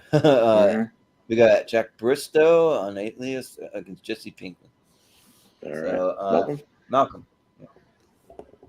I'm going to go Jack Bristow on this one. Yeah. Stephen? Jack. Yeah. A lot of Austin? Jacks on my list. Yeah. Jesse. And I'm going to go with Jesse. All right. Well, Stephen, your tiebreaker's up. So, yeah, there you go. You got the tie, so you can put through. It would be a shame to get rid of both Breaking Bad characters, but I love Jack Bristow too much, so I'm going to go with Jack. Yeah, I mean, it's fair enough. That's where the tiebreaker lies. So. Jack. Well, 3 Breaking Bad characters got knocked out because Gus got knocked out as well. Yeah. And I mean, with the way the path was going to go, we could have had a Walter White, Jesse Pinkman match at some point on that side. Yeah. Maybe. It could have, yeah, but we're not. Let's see. Okay. We have Dean Winchester up against Johnny Lawrence. All right, Steven. It'd be an interesting fight. I'd like to see that fight in real life happen. I mean, come on. Dean's been killed and came back from hell. Yeah. Dean Winchester for me. Yeah. For sure. Yeah. Yep. Austin? Johnny. Yeah. I think I got to go Johnny. Malcolm? Dean Winchester, because Johnny's a great movie character. Yeah. See, but here's the thing. He's a better TV character than he was a movie character because they've improved his character on the show. So, but the tie goes to me, so we got to have some Cobra Kai in the damn poll. So Cobra Kai is going through. Yeah. So all of these are the top 8 that go in the poll? Yeah. Yeah. Yes. And I forgot to put the poll up for the coming of age thing, so I apologize. But I think what I'll do is just since we have another tournament tomorrow, I'll wait and just put the and I don't think we're doing a show on Friday, are we? Like I don't think so. Oh, we are. Okay, so I'll just wait. 80s action for tier ranker. Oh, are we? I don't know. We had to kind of move it around. So yeah. But that's okay. That actually gives me more time in case there's any blind spots I need. Although, if you guys have the list, I would. I just finalized the list today, but I send it to Jordan, so we have it. I can send it to you. Was going to make the announcement at the end of the show, and I kind of made it on a little food review. I'm going to start doing some kind of like crazy food and like snack and drink reviews. But I announced that the ongoing schedule is going to be Sunday, Tuesday from now on. So everything that was on Friday is going to shift to Sunday, at least just for the summertime, because they're making me go out of town for Thursday and Friday till the end of the summer. I got to do that for work. So it'll be Sunday, Tuesday. So yeah, there's that. But let's see. Well, what I was saying is that I'll probably just wait to do the coming of age thing like this weekend, and I'll hit the more pressing ones. The ones that sure, more current events, and I'll just we'll fill in the gap, in the weekend without a show, and I'll put that one up from last week. So we'll just space it out. Yeah, that's fine. But we have Charlie Kelly from It's Always Sunny going up. Dr. House. Dr. House. All right. Yeah. I'm up first. I mean that's a good matchup, but I've seen more of It's Always Sunny, and I'm a bigger fan of that, so I'll go Charlie. Yeah, I'm gonna vote for Charlie Kelly here, but I think why It's Always Sunny works for me is because it's like these adults acting like children, but like not in like a cheesy way, just in like it's actually funny and it works for me. So I'll vote for Charlie Kelly. But Malcolm? Honestly, out of all the shows that had multiple characters, I was surprised there wasn't multiple from It's Always Sunny, to be honest. Yeah, right. Dr. House. Well, I'm a huge Seinfeld fan. Like some of those shows, and like none of those characters even made the list because there's so many other great characters. So we do a Seinfeld show, and you didn't include a single Seinfeld character, Jordan. I mean, come on. But y'all had to include 18 characters from all these different same shows over and over again. Come on. Well, I'm not gonna lie. It didn't take me until now to realize. Hang on, there wasn't a Seinfeld character in here. Yeah. I mean, there wasn't even a Saturday Night Live character. No, but if I would have chose one Seinfeld character, it would have been George. If I would have, but yeah, I didn't have one. No, I probably would have gone with Kramer myself. Yeah. He's pretty good too. But Stephen, what do you think here? I do enjoy the opening credits sequence of It's Always Sunny, which shows some iconic Philadelphia locations like Boathouse Row and 30th Street Station. But I've been to those places. Oh yeah. Well, yeah, I've walked along Boathouse Row, but I'm going with House. Yeah. It's funny. A lot of these are going to come down to tiebreakers, so I'm just keeping track. Yeah. Jordan has the tiebreaker on this one, so yeah. Man, this one's tough. This is close. Probably it might be more of a recency bias because I'm watching it. It's Always Sunny for the first time. I just started season 6 today. I was watching it while I was prepping for the show. So I think I'm gonna go with Charlie Kelly. I think. So all right. Might be a bit of an upset, maybe. I don't know, but no, not really. He's a great character. Yeah. But we have Homer Simpson going up against Sean Hunter. So all right, Jordan. I know where he's going. Yeah, as much as I'm a Simpsons fan, Sean Hunter has way more depth. So yeah, Sean Hunter. Malcolm? Yeah, I like Boy Meets World, but I've got to go Homer Simpson. Yeah. Steven? Homer. Yeah. Austin? Homer. Sorry, Jordan. I'm not mad about it because Homer's awesome. So he's still one of my picks. So. Yeah, didn't you say Boy Meets World is your favorite TV show? Yep, it's my favorite TV show. I got the shirt and everything. Yep. My number one of all time. But plus we've still got a Boy Meets World characters coming out. So. Yeah, it's true. But we have JD from Scrubs going up against Jack Bauer. All right, Malcolm. So, I'm going to go for Jack Bauer. yeah. Stephen? Tell me where the bomb is. Jack Bauer. Yeah. Austin? Yeah, I gotta do Steven a favor and at least get Jack Bauer on the poll because that's his, probably if you had to say it's his not his favorite show, but come on, I mean the title character, of course. Yeah. Give it to Jack Bauer. Yeah. It's got to be in there. Yeah, we gotta have at least like our favorite characters make it. Come on. But just because Jack Bauer's already gonna make it, I'll show some love for JD. It's one of my favorite shows. It's in my top 10 of all time, so I'm gonna go with JD. So at least if anything, Jack Steven, Bauer. he's in the poll, even if he doesn't, win. At least he's there. So he made it. So somebody from 24 made it at least. You can vote for him when we put the poll up. I mean, Jack Bauer is probably my favorite character from the show, but it's really close actually between him and Almeida. Yeah. They're both really good. I'm surprised you didn't have some other characters like who was the guy that played the president in season 1? Well, he wasn't president in season 1. He was a presidential candidate. Okay. That's David Palmer. If David I had Palmer. gotten the name more honorable, I purposely left off all the 24 characters I have on my honorable mention. I could do a whole 32 of characters for that show. Yeah, because there's like David Palmer, then there's Chloe, there's a bunch of other good characters. Renee, Michelle. Yeah. Yep, exactly. Myers, Toby and Aaron Pierce. Yep. But anyways, we have Jean-Luc Picard against Olivia Dunham. So all right, Steven.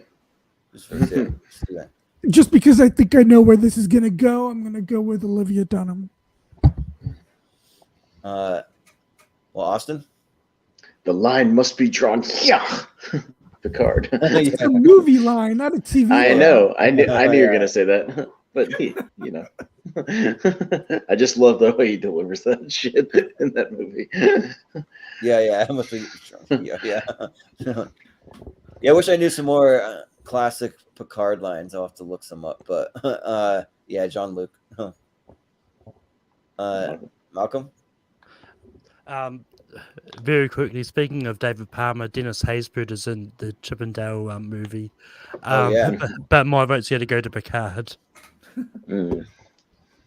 All right. If you haven't seen the new Chippendale movie, like if you like Roger Rabbit, man, that's up there, like close to Roger Rabbit, like in terms of like what they do in that Nothing movie. will ever touch really Roger Rabbit. How dare you? Spoiler alert. Roger Rabbit is in that movie. I'll just tell you that. I hope it's good because I loved the cartoon show as a kid from the 80s. But it didn't look good from the trailers. There's so many cameos, and like surprisingly, it actually works. Like I don't know, it's just crazy. Like from all different properties, not just Disney. Tons of properties. There's a lot of cameos in Space Jam 2 also. You know how that turned out. Yeah, but they're all from like but straight I know up I'm W. a minority in that. No, I mean I'm somewhat of a defender of it, but I don't love it. I'll defend it for being okay. WB properties though, but in this one you can count from like so many different franchises. It's like how did they even how were they able to even get those characters in this movie and like get the rights to them? It's kind of interesting, but anyway. I mean, look, I think this is one of those ones. Like I think Disney just sort of asked and let them know sort of what they're going to do. So I think, as far as I know, that there's no Warner Bros. Characters anyway. That's not to do anything with this. Yeah, Picard moves on. Yeah. Well, let's get back on task. There is some Looney Tunes characters. Stay on target. Stay on target. Stay on target.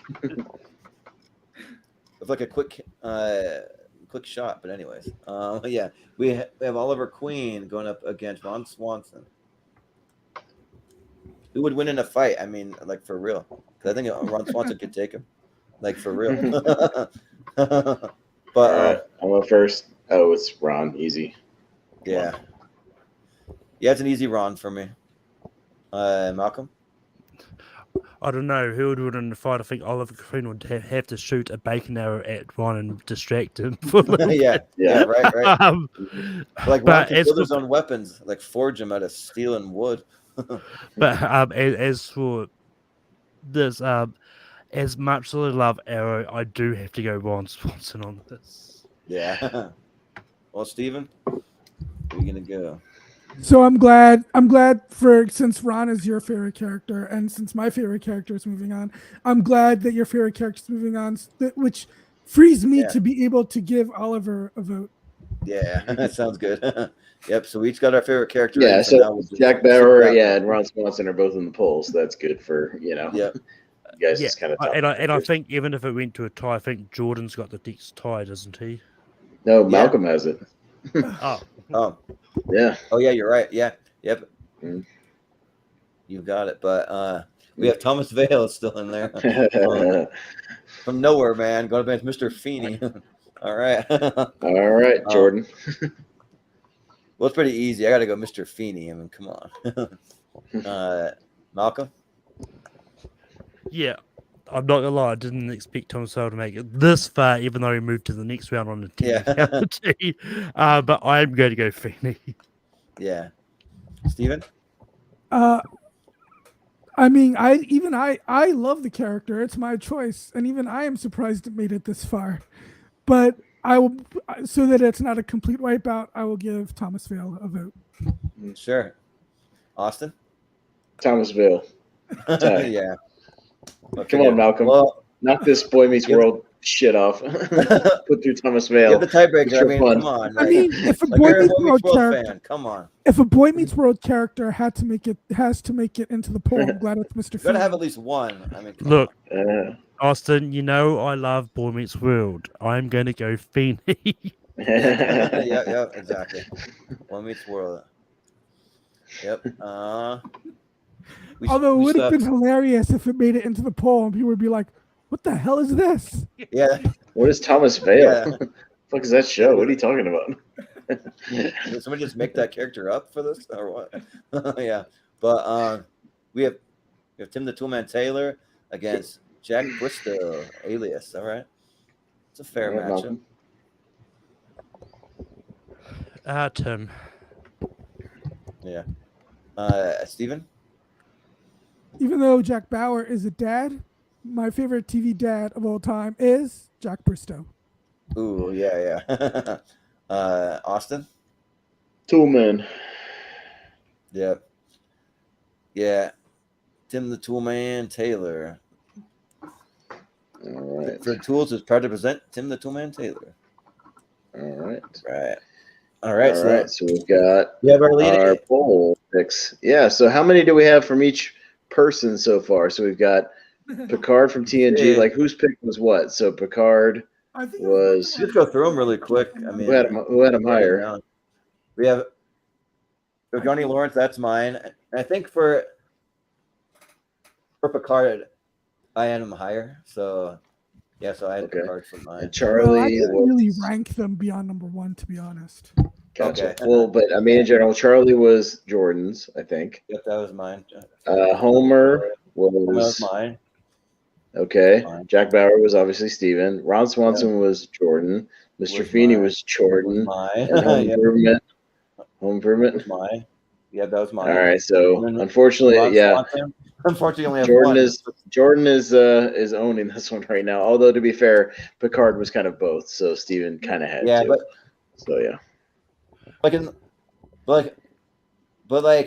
To be fair though, I'm not blaming you, Austin, but when you jumped in, a lot of my picks went away. I'll just say that. Yeah. Wait, see, you're complaining about that, but you got 6 or 7 out of the 8 in the poll, so you won. Yeah. So now I'm determined to get Jack Bauer into the finals just to help Stephen out. So here we go. Well, I mean. Also, I think the way the randomizer be honest with yourself. I think most of Stephen's picks went up against each other, which put him in a disadvantage already. Actually, it was a pretty evenly. Actually, me versus him for most of the matches. Only a few times we were pitted against ourselves. Yeah. But But we have Johnny Lawrence here up against Charlie Kelly from Always Sunny. All right, Stephen, you're first. Charlie. Yeah, I think you got to go for the hometown guy. I mean, come on. All right. But Austin? Cobra Kai is still my favorite right now, so Johnny. This one's tough. I think I've just been watching too much Always Sunny. Like, I've been binging it currently, so I'll go with Johnny Lawrence. Malcolm? Charlie. All right, it's another tie. We got a tie. And it goes to Stephen. Stephen, what are you going to do? Well, since Austin was nice enough to give Jack Bauer into the poll for me, I will go. I will go with the Cobra Kai character. Ooh. All right. Okay. Johnny Lawrence. So Johnny makes it. Yeah. All right. Sounds good. We got Homer Simpson up against Jack Bauer. Jack Bauer. All right. I'm up first. To be honest, these are probably they're probably two of the most iconic TV characters, honestly, of like the last like 20 years or something. So yeah. Well, it's not really a cheap vote, like me voting for Jack Bauer, because I didn't watch that much Simpsons anyways. Like, because I wasn't, I excluded myself from the Simpsons episode. Jordan knows that, so I'll vote Jack Bauer. Yeah, that is true. Yeah, I got to go Simpsons. Yeah. Malcolm. Look, Homer might be the most iconic TV show, but I think Jack Bauer is the best. So I'm going to go Jack Bauer. Yeah. Well, Stephen? Jack. Yeah. Jack. You're not going to go against the. Do you even have to ask him? Yeah. No, I don't. Yep. I mean, it's just like, do we have to ask Jordan about Boy Meets World? Boy Meets World, yeah. I was going to say, do you have to ask him? What about this next one? You really have to ask me. How about this one? But Jean-Luc Picard versus Ron Swanson. That's a tough one. I'll give you that. Jordan? Well, I'd love to see Ron Swanson like sitting in the captain's chair on the Enterprise. Frick yeah. So I'm going to go with Ron Swanson. But Malcolm? I'm going to make things interesting. Picard. Yeah. Stephen? You know what? It would be kind of cool if the final match ended up being my favorite character versus Jordan's favorite character. Yeah. So I'll go with. Be cool. So I'll go with Ron. Yeah. Austin? But you know what? I've been watching one of these shows since I was a little kid. And that's Next Generation. So I'll say Picard. And with that, I got the tie, and I'm going to stick with Picard. Man. Come on. Oh, all right. But for some reason, I can picture both of these guys out in like a wood shop, building stuff in a wood shop. Even like Picard, like I could picture it. I mean, I will say if Jordan hadn't shown his hand earlier by saying that Ron is his number one favorite character, yeah, that might have gone differently. Well, to be fair, I knew that anyways going into this tournament. So yeah, I think Austin already knew. Yeah, I already knew that. Didn't, but yeah, I already knew that. Well, all right, Feeney, Mr. Feeney, or Tim the Toolman. Tim the Toolman. I mean, come on, all at right. least the battle. It's the battle of the '90s. So '90s sitcoms. All right, Malcolm. Feeney. Stephen. I really enjoy Home Improvement. I already know who's going through, but just based on Malcolm's vote. Anyways, go ahead. I really enjoy Home Improvement, but I'm not like super passionate about it. So I'll throw, especially since he lost his favorite character, I'll throw Dirt in the Bone and go with. Thanks, I appreciate it. There we go. Austin. I like Home Improvement way more, so it's a genuine vote for Tim the Toolman. Yeah. I'm gonna vote for Mr. Feeney. Let's go. Just have one character I love in here. Well, there's multiple. I actually like all the characters that are left, to be honest. So, I mean, I'm surprised the Pagan never turned up in this match. Yeah, right. Yeah. Well, got our final four here, boys. This is it. So we got Johnny Lawrence versus Jack Bauer, which could be an interesting matchup, but I think Jack Bauer would destroy Johnny Lawrence, just in my opinion. So in an actual fight. But all right, well, Stephen, you're up first. Do I have to? I don't have to ask. He's voting for Jack Bauer, obviously. Right. And you know what? Just like I said, I would do it for him. So even though Cobra Kai is my favorite current show, I'm going to vote for Jack Bauer. Well, just since you were nice and you gave me Mr. Feeney, I'll vote Jack Bauer. Sure. Yeah. But Malcolm? Jack Bauer. I always remember favors, and I try my best to repay him. I always try. Yep. But we have Jean-Luc Picard versus Mr. Feeney. It's kind of interesting. All right.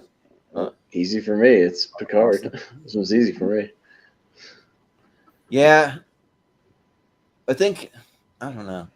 Actually, this one is tougher than I thought. Like, I was going to go for one, but man. Yeah, I think this time I got to go for a Picard, I think. I mean, I don't want to betray Boy Meets World, but I don't really feel like I am. I'll just go with Picard. Malcolm? I was hoping you were going to make it a tie. Feeney. Yeah.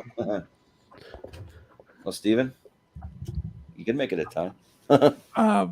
The final match, even though is going to end up being two of my favorite characters of all time after all, because I'm going to go for Picard. Yep. Jordan, you do realize you could have put Feeney in the finals, right? Yeah, but I think if I'm being honest, you could have had your favorite show versus Steven's favorite show in the finals. That was on you. Yeah. You ruined your own thing. Though, if I'm being honest with myself, I actually kind of do like Picard as an actual character more than Feeney. Like I actually do. So all right, because you had the tiebreaker. You could have done it. No, I know. Now it's a win-win for me. Yeah. See, there we go. It's two characters he likes. He's the comeback, the come from behind. Because I'm such a selfless person, I'm just gonna give Steven some characters he likes. Come on. All right. All right. So we got Picard versus Jack Bauer in the finals. All right. Yeah. So Jordan, you're up first. Man. This one's tough, but I think I grew up watching Star Trek: The Next Generation, and he's the only character from that show that made my list. So I got to go with Captain Picard. Sorry, but Malcolm, Jack Bauer. Steven? Who's got the tiebreaker? I don't remember. I think I do. Well, even though it ends up being a tie, because I have a feeling Austin's going for Picard. Well, you never know. I'm going for Jack Bauer, obviously. Yeah. Well, Austin, I mean, do whatever you want. So it's a tournament. Fuck it, anarchy. Jack Bauer wins. Oh, all right. Yeah. Sure. Yeah. I'll go give him his favorite. Picard's not my favorite, but he's top 10. I'm giving Steven this come from behind victory since Jordan has more in the poll. Yeah. All right. That's it. There you go, Steven. All right. Plus Jordan. I will say this, Steven. So concerning 24, it's kind of a story. Like when I would go to sleep like for school, and it would take me a while to get to sleep. But my parents watched 24, so while I was trying to sleep, all I would hear is the thing in between the scenes, the din, the little clock thing or whatever in between the scenes. So I'd keep hearing that every time, like I was drifting off asleep because they would watch it in the living room, and I'd hear it from the living room. So like my parents would watch 24, but like when I have seen a little bit of it, like he's a fun character. I mean, yeah, if I'm being honest, Picard, it goes back to my childhood, but I'm just having a little fun tonight, so whatever. Wow, because see, 24 aired like almost immediately after I graduated high school. Yeah. Well, like while the show was actually live, my parents were really into 24, and so they set their notifications to the little like do the little clock thing, and so we'd hear it all over our house all the time. Once the show ended, they switched it, but yeah. Well, actually, it's funny. When I get another, I'm gonna get another cell phone soon, and when I do, I always think about having my ringtone being the CTU ringtone. Oh yeah, my dad actually had this. Yeah, my dad actually had the CTU ringtone, and then he had the as his ringtone and the countdown for the notification. Yeah, but I used to have once upon a time. I used to have the like countdown from Lost when they're like punching in the numbers that like in the hatch. I used to have that on there too. but yeah, but if you guys ever decide you want to do any kind of like a tournament fight versus, you want to do like a favorite genre, like do action, horror, you want to do TV, you want to do anything that you can think of, we'll do an episode for like whatever you can come up with. So, and you can set your own rules and do it however you want to do it. So let me know if you ever feel like doing something like that. But usually I like to just kind of zoom it out once. You can kind of just see like the tournament in its entirety, what kind of made it. I know it's kind of hard to see the little icons there, but yeah, they're always huge tournaments, so that's why the shows go kind of long. But but that will do it for us tonight. So yeah, we'll just go around the horn, and if you have anything you want to promote, just tell us where we can find you. We'll start with Mr. Fine, Malcolm. Where can we find you? You can find me on Tape View Productions, where I host Rankum every Saturday night. This week we're doing top 12 action movies of the 80s, which means it's probably going to be 80s action movie weekend. Nice. Yeah, because we're going to do it before Rankum, but now we're going to do it after Rankum. Yeah. There you go. But you can also find me hosting trivia over on Full Metal. Tomorrow at 8 p.m. Eastern is a match all about A24 movies. Oh, and my favorite. Not. And shows some love to Everything Everywhere All at Once that broke the box office record for A24. So I'm happy about that. And I believe I'm going to be back tomorrow for Robin Williams versus Jim Carrey. I'm not sure. Mm-hmm. Another versus tomorrow. Yeah.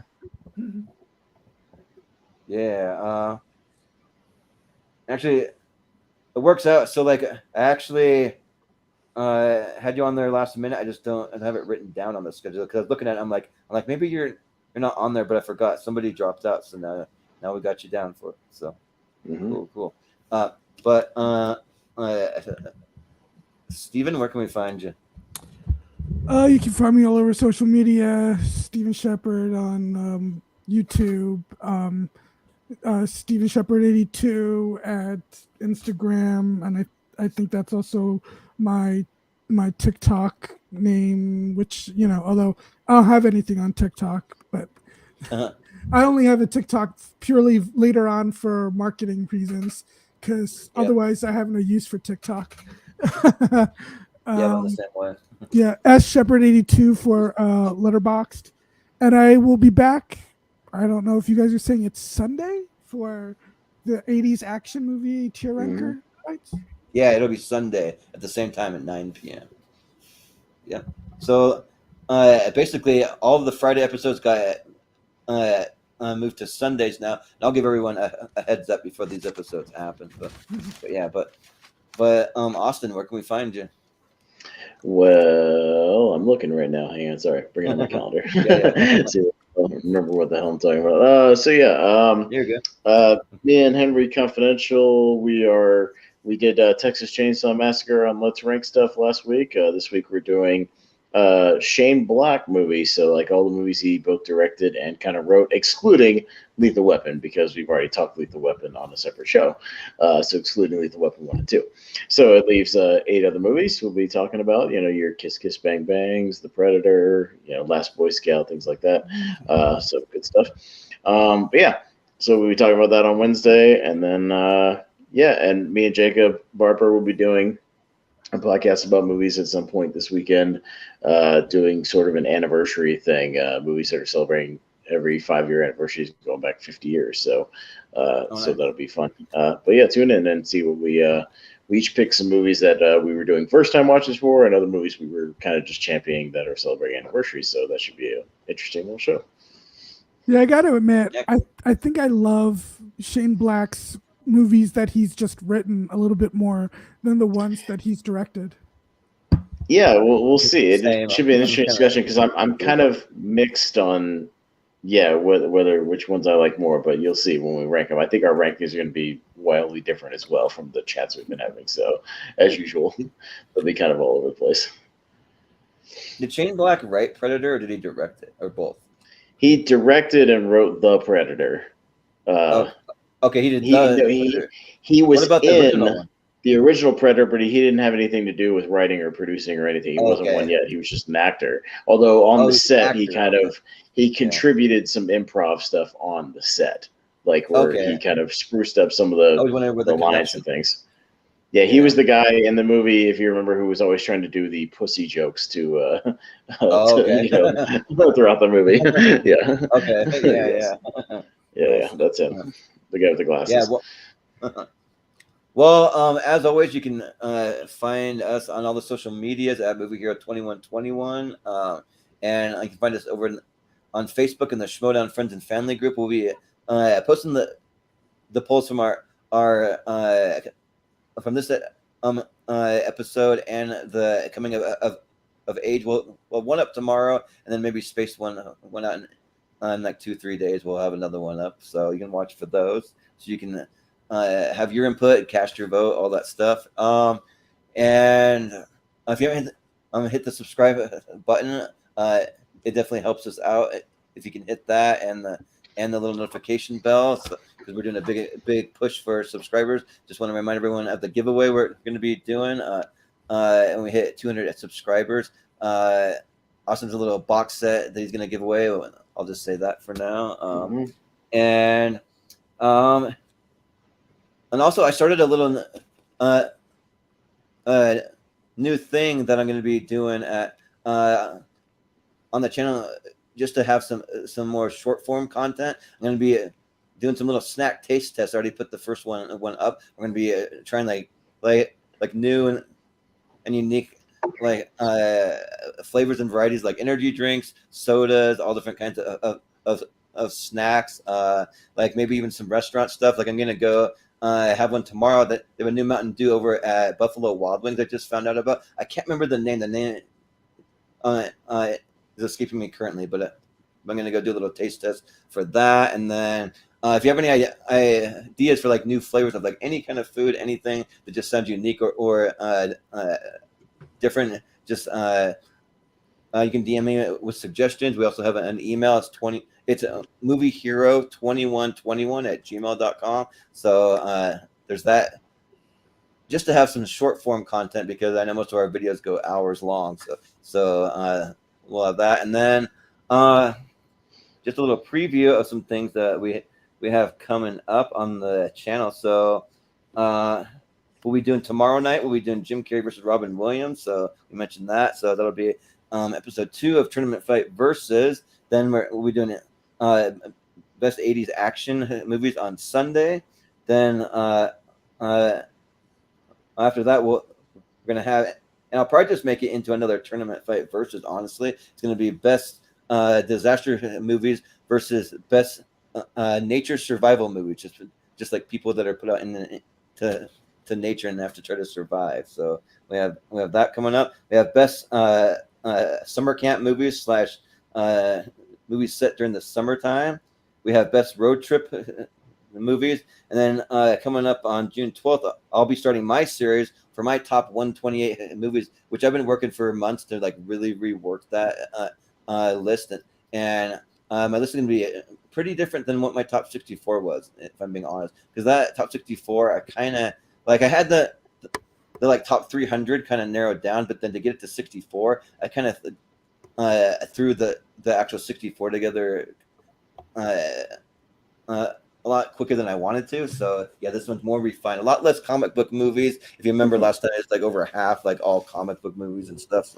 So yeah, that'll be fun. So yeah, that's where you can find us. So that will do it for us tonight. So for Malcolm, for Stephen, for Austin, for Brian, for Ben. I've been Jordan Movie Hero Anderson, and we will see you guys next time.